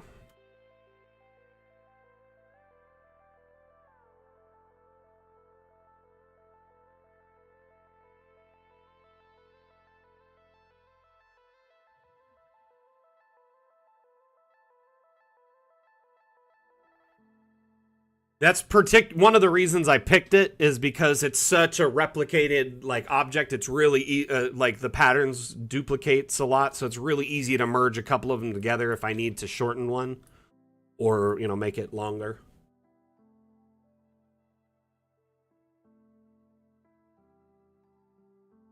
But like these graves here, Smokey, what I did is oh, that one doesn't fit. Get rid of that one. So I took our object brush, and in the brushes there's this pattern here that is just kind of like a gridded pattern, and then I went into decay and I select crosses, you know, stone, graveyard, whatever. You could pick one of those, and then if you just set the brush to be, you know, a certain size, you can essentially just take it and paint graves, as long as the density isn't too high.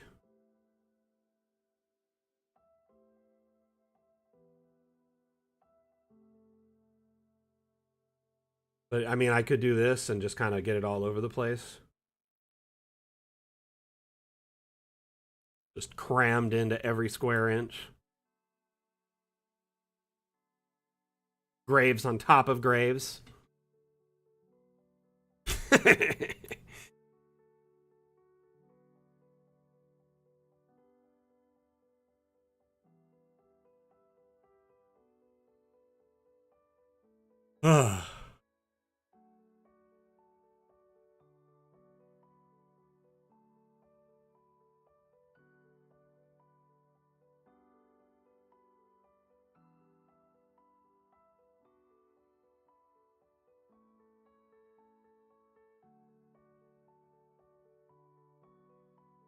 Something like that. Just a random mounds. I'm probably going to go through and flatten some of this out. And then, like I said, it's going to be terraced up over here to be more fancier graves in these corners. It's like a level up, you know.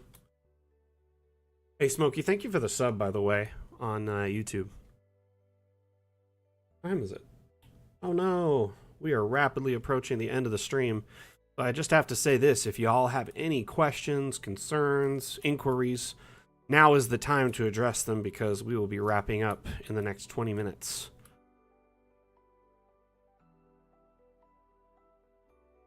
I'm thinking what I'll do is I'll kind of flesh out the fence to get it all done.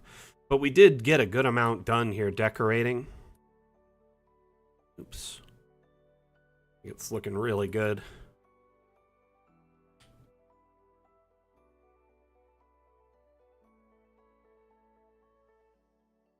I kind of want to put some benches like under the willow trees. Maybe a little path or paver kind of going to them.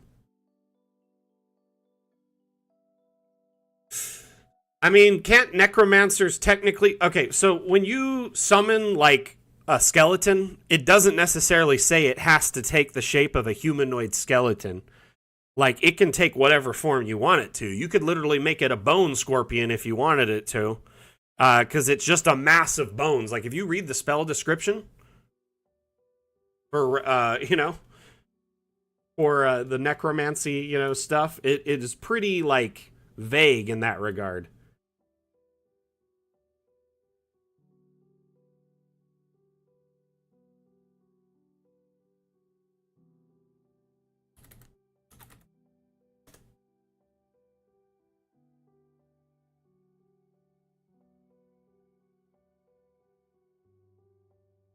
So with animate dead, right? Let's read the spell just to get the exact description here. Spell creates an undead servant. Choose a pile of bones or a corpse, right? Of a medium or small humanoid. So a pile of bones is the thing I'm emphasizing on. Your spell imbues the target with a foul mimicry, raising it as an undead creature. The target becomes a skeleton if you choose bones. So technically, skeleton's pretty vague. It could probably just take the shape of a bone golem if you wanted it to, a small whatever. It could be just a massive hand with arms, with 2 arms and legs. Pick and mix, because it just says pile of bones. Pile of bones doesn't mean it has to be a full, complete body either. I mean, it could be a T-Rex head and, raptor claws, and I don't know. I'm just saying, it's kind of vague in that regard, and I love it for that reason.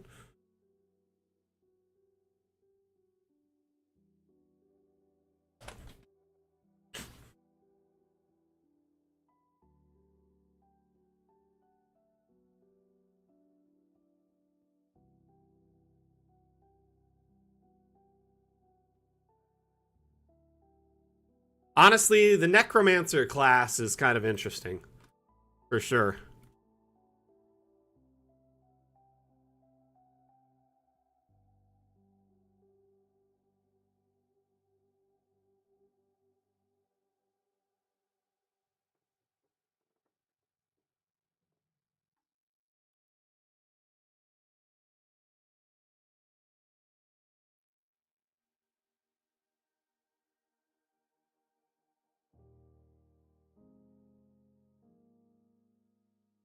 Oh, it's like, why won't this go?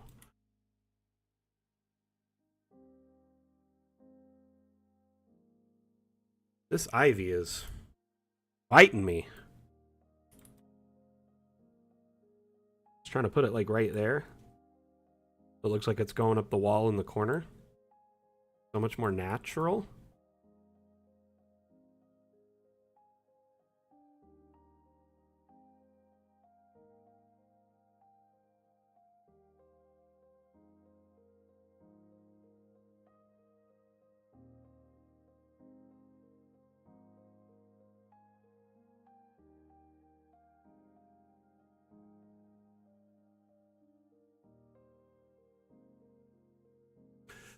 One thing I found is most DMs I've played with who I try to be a necromancer, they always try to stymie and stifle me because in their world, the necromancer would be perceived as someone like evil no matter what. Like, even like you cannot do it without, like, you have to have an evil alignment. And I was like, okay, why does someone who is a necromancer have to be evil, for instance? Like, there are definitely clerics who can use animate dead, and animate dead may be the only option to bring someone back, per se, to a degree that's worthwhile to someone. So I don't know. I just think a lot of DMs like kind of hate on the necromancer class and don't want it in their thing. It's just one of those, like, or subclass. I don't know why it's so disliked. Maybe some DMs could shed some light here. Is it because it messes with action economy?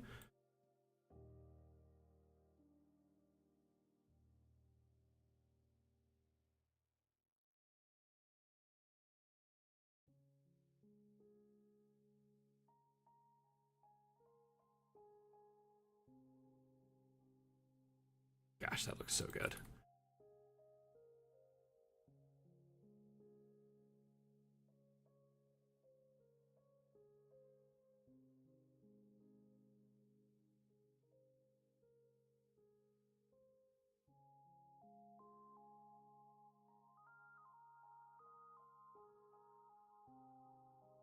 I don't think picking a certain subclass should mean you're inherently evil, first off. There's nothing in the books that say a necromancer has to be this particular alignment in the when you're picking the subclass, right? Especially in 5e. In older versions of D&D, yes, I agree. But I think alignment and like class are more loosely oriented in 5e. Now, with that in mind, I do think you could be a necromancer who, you know, is someone who's just a nice guy who maybe is trying to, like, maybe like a Michonne type situation. They're some of his old best friends, and that's how he keeps them around or keeps them alive to a degree, because that's the only way he knows how. There may be people who may be into the idea of being undead, you know, and want it, per se. I don't know. I do understand how it can be perceived more evil. The other one thing that I hated is like anytime you go into town, if you bring your undead horde with you, then you will be attacked. I'm like, I'm going to be attacked just for bringing them into the town and not even doing anything? Like, just walking around with, with my envoy, with my crew.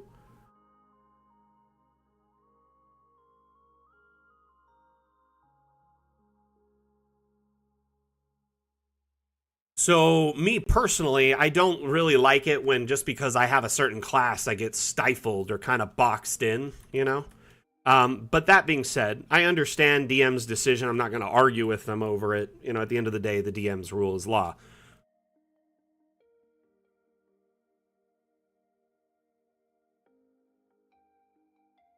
I do just hope that some DMs will take what I'm saying with a grain of salt and kind of look at it from, that perspective. Like, there's clerics that can animate dead, but are they bad? You know? There's a druid that can animate dead. Are they bad? It's not necessarily always a bad thing.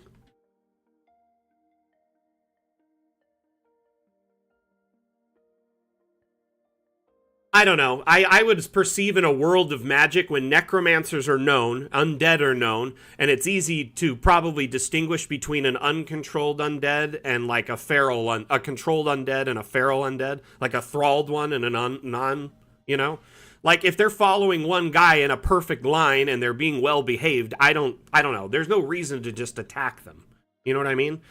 But what I ended up doing to get around their shenanigans is I just had them all jump in a bag of holding when I went to town.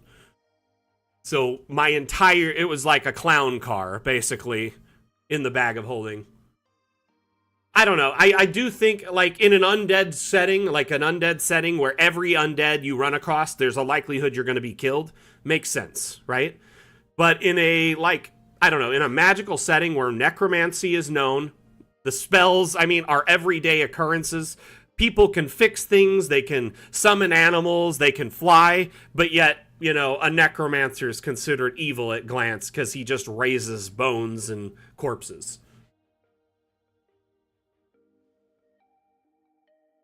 I don't know.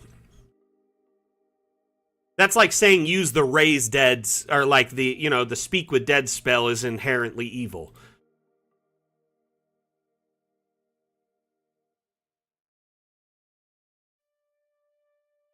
Why do necromancers get such a bad rap when the guys that resurrect people don't?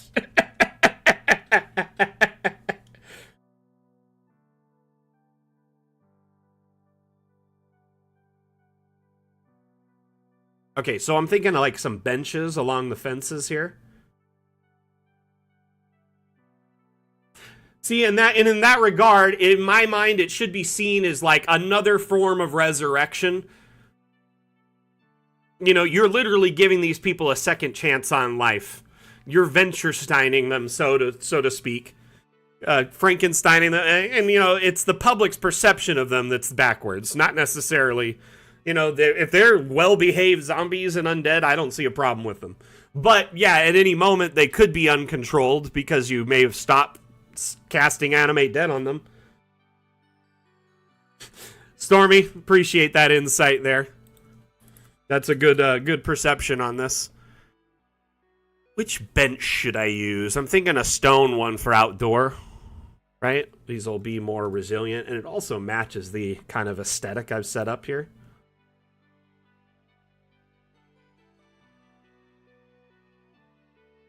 This willow tree is just fighting me. The necromancer. He's raising a commune of vampires.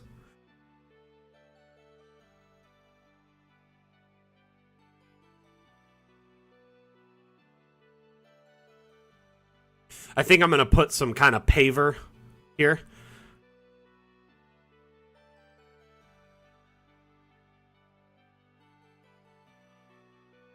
Kind of like this. No, I might use the little pavers.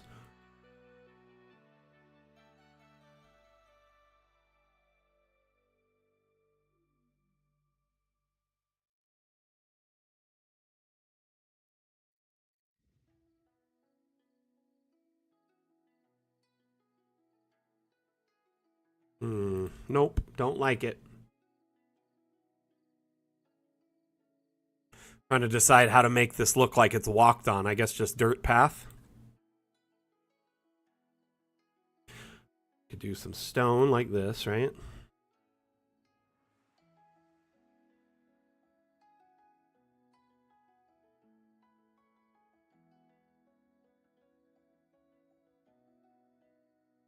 Gosh, I really hate how texture brush is so broken.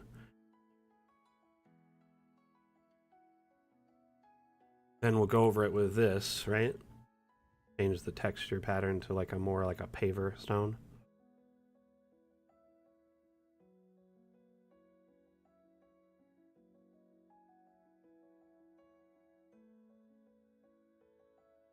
Yeah, no, Mondu, you got it. You're on the right path there. I was just playing around with a couple of options to see how well it would look before I decided.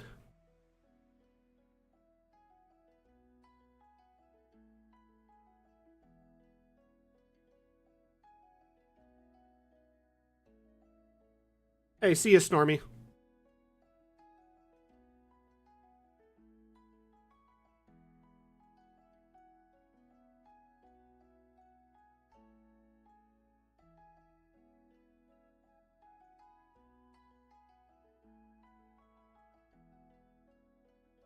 Yeah, this'll work.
Something like that.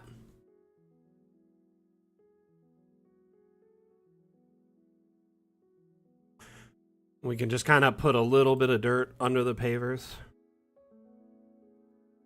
And I was going to put some dirt over here too, because this is where the planter will be for the tree.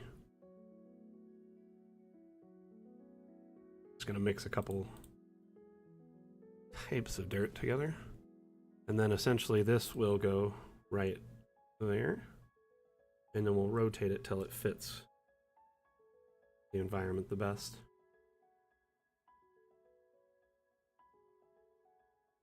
Something like that.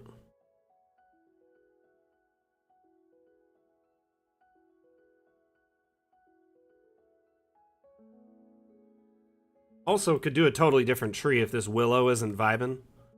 Because it's like right on the benches. I could put a willow in between the two. This other willow. Let's go look at some trees.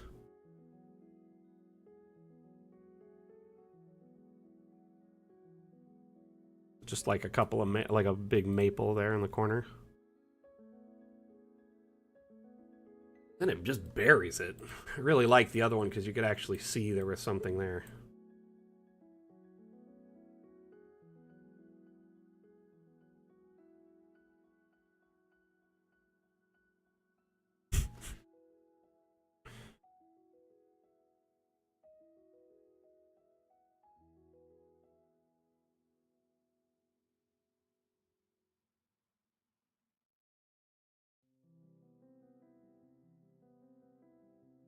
Like these ones? That's the same color as this. Is that what you mean? Kind of like that?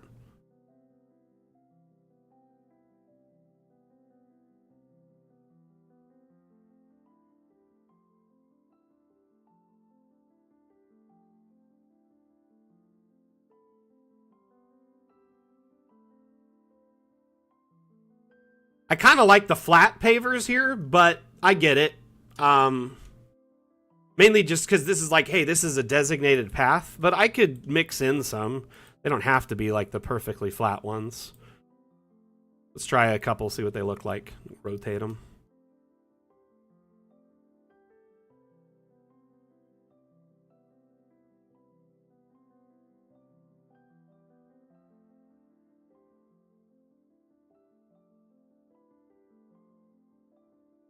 Something like that.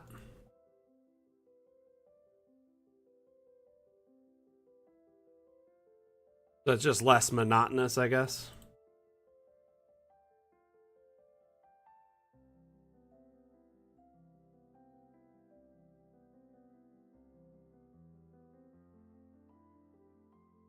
Something like that. It's about as good as I can get it. Dang, I should have sunk them in a little bit further. Always sync it before you copy it, because then they'll all be at that height. You know what I mean? Then you don't have to do it 8 times after the fact. Like a dork.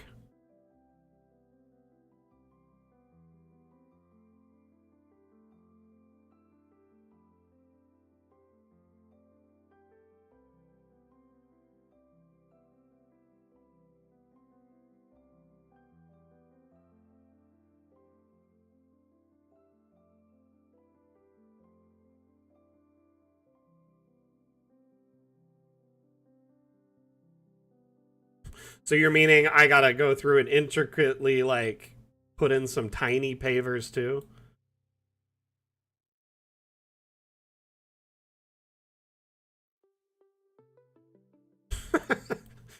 Mondu, I don't know, man.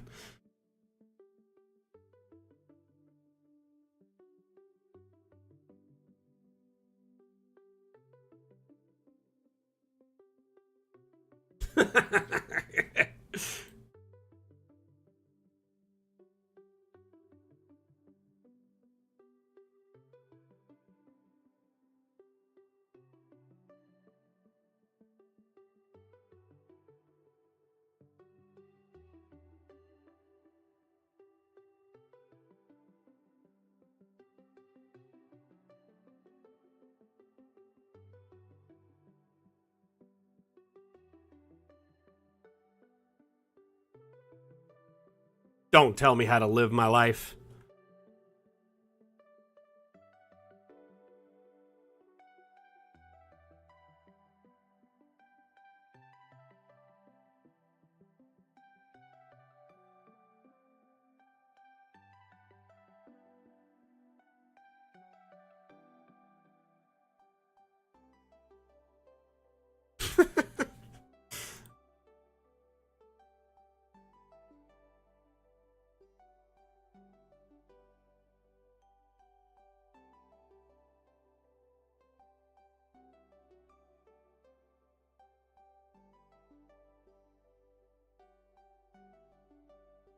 How's that looking?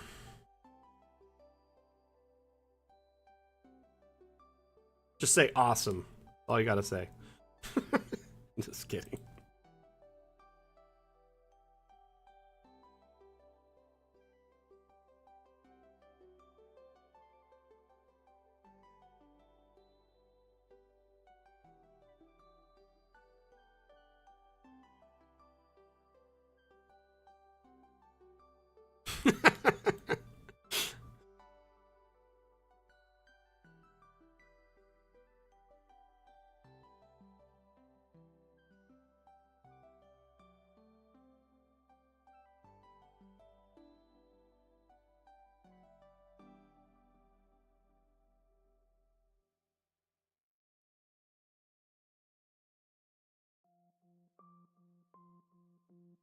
Okay, we've got some benches under the tree.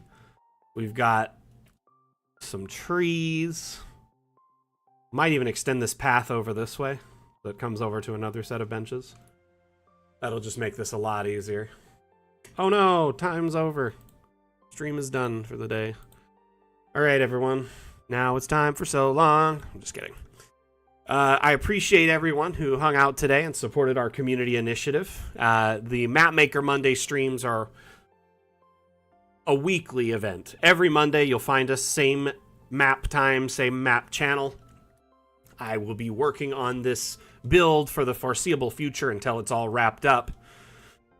But we are getting further and further with each week. Next week I'll continue working on the garden behind the cathedral, finish fencing it out, and then we'll start working on more graves.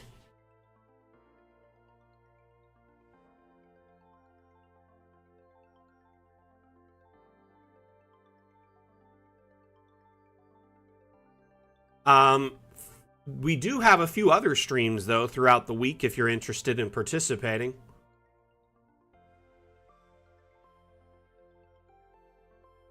Really quickly, we got a question from Alaska159 on YouTube. After I answer this question, we're going to wrap up, okay?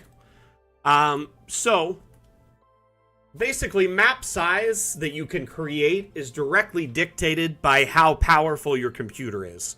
So, the more powerful of a machine you have, the larger of a map you can create. We recommend most users in our community can build like an average size map of around like 40 to 40 to 60 by 60 without issues. We usually give a warning, kind of like a pop-up warning when you make a map larger than that, because the average user in our community struggles with that. Now, there are factors to take into account. Remember, you're just making the map in Dungeon Alchemist. You don't play the map in Dungeon Alchemist. So later on, your multiplayer aspects of this would be in another system altogether, whether it's printed or you export a digital image or a video as a loop to play on like a TV tabletop or a projector tabletop. Maybe you're exporting for a virtual tabletop, such as Roll20, Foundry, Fantasy Grounds, etc. So each of these systems all have certain limitations. So if you're exporting for print, how are you going to print something that massive? You will either have to split that up using what's called rasterization to print tons of small paper-sized prints that'll work on your printer at home, or you may have a big printer at home that you could use. Alternatively, you may go to like a print shop or use our partner Kraken War Games to print a game mat. So that's something you may need to consider. If it's a big map, you're going to have to consider how to get that printed. If it's a video file or an image file on a TV tabletop, the larger the map, the less likely it'll run smoothly. Either if you're playing it as a loop or if you're using a virtual tabletop, it may not work over a certain size. I probably wouldn't recommend going much more than, say, like 100 by 100 for a virtual tabletop, and then exporting at, like, say, 72 DPI. On the back end, a virtual tabletop like Foundry, Fantasy Grounds, they all have limitations in, like, resolution and file size limits. And on the back end, your players may have trouble loading a large map if it's animated or if it's just a big map in general, because if the file size is big and their ISP, their internet service provider, is, throttling them or has a limited data plan or is not that great in their area, they may have trouble loading the map. So you, as the game master, need to decide, kind of find that Goldilocks zone for your table. Map size, map export DPI, file size, that all works within, your production limits of your table, all the players on your table, and the systems you're using yourself. So, I would encourage you to do a little bit of research on the back end. Where are you going to be placing these maps? And if you're placing them, say, in a virtual tabletop, you're going to have limitations there as to how big of a map or what your players can load. So kind of go with that and go from there. So, Alaska, I hope that answers your question to a degree. Unfortunately, it's kind of open-ended, as you do have to kind of play around and see what's the largest map your computer can handle making, but also what's the largest map you can handle exporting into, say, a system that you plan to play on. So if you're saying using Foundry, I probably wouldn't go much larger than, let's say, 80 by 80. And typically, I recommend exporting at 72 dpi for all virtual tabletops, because you want to keep that file size small so your players can load it quickly and effectively. One more pro tip: if you're doing animated maps, like say you're exporting an animated version of your map that's like a video file in the loop, always export a backup, just a still version of the map as well. That way, if your players are having trouble loading the animated, you have a backup scene of the still that you can go into instead. I've run into it all hosting online games, and definitely there are some things that, you don't really plan for. True. The amount of assets, animations, etc., lights can all increase the file size. But that being said, the export of the image usually doesn't get much larger than a certain aspect based on, like, the image data. Anyway, I got to wrap up the stream. I had a lot of fun hanging out with you all. Again, my name is Mac. I am the community manager for Dungeon Alchemist. Dungeon Alchemist is available on Steam. There's a free demo if you want to try before you buy, see how it runs on your computer. You can try out our forest biome and build yourself a tavern. Get a feel for how the software operates. And remember, Dungeon Alchemist is more of a 3D render engine than a game. It's designed to render environments, 3D environments, in real time as you build them, so you can experience them at that level. So it is a little bit more demanding than, say, a video game where it's a pre-rendered environment. So you may have a powerful a machine that can run, most video games, but it may struggle with DA at the end of the day. So just keep that in mind when making maps and, running Dungeon Alchemist. Anyway, thank you everyone for being here. I had a lot of fun. We'll be back with the next stream on Wednesday. Wednesday's stream is exclusive to our Discord. It's called Office Hours. Every Wednesday I host a stream from 10 a.m. to 12 p.m. Pacific, and those streams are essentially intended to offer our community a way to hang out and get support throughout the week. Runs for about 2 hours, and they're AMA format. So if you need support, have suggestions or feedback, I usually will take diligent notes during those streams of suggestions and feedback to share with the devs. So if you have some ideas, or maybe you need some guidance with a map concept, feel free to drop in one of those days and let us know, and we'll do our best to assist you. Okay? Or on Wednesday, I mean. And that's 10 a.m. Pacific to 12 p.m. Pacific. So based on your current time zone, it could be completely different. Say if you're Eastern, that's 1 p.m. If you are in across the pond, say Europe, that could be as far as 8, 9, 10 hours ahead. So definitely plan accordingly. There is an event in our Discord that's at the top. They're just kind of a system of events. It'll usually say 4 or 5 events there. You can RSVP to those events by clicking interested, and they will show the time in your local time zone in that event. So if you don't want to figure out all the maths, you can go there and it'll do it for you. If you click interested, you'll get a reminder when that stream goes live. That way, if you forget or are busy or whatever, you at least get a little reminder on your phone through Discord or through your PC through Discord. Until Wednesday, though, we'll see you next time I give a damn. All right, Mac out. Bye. See you, everyone.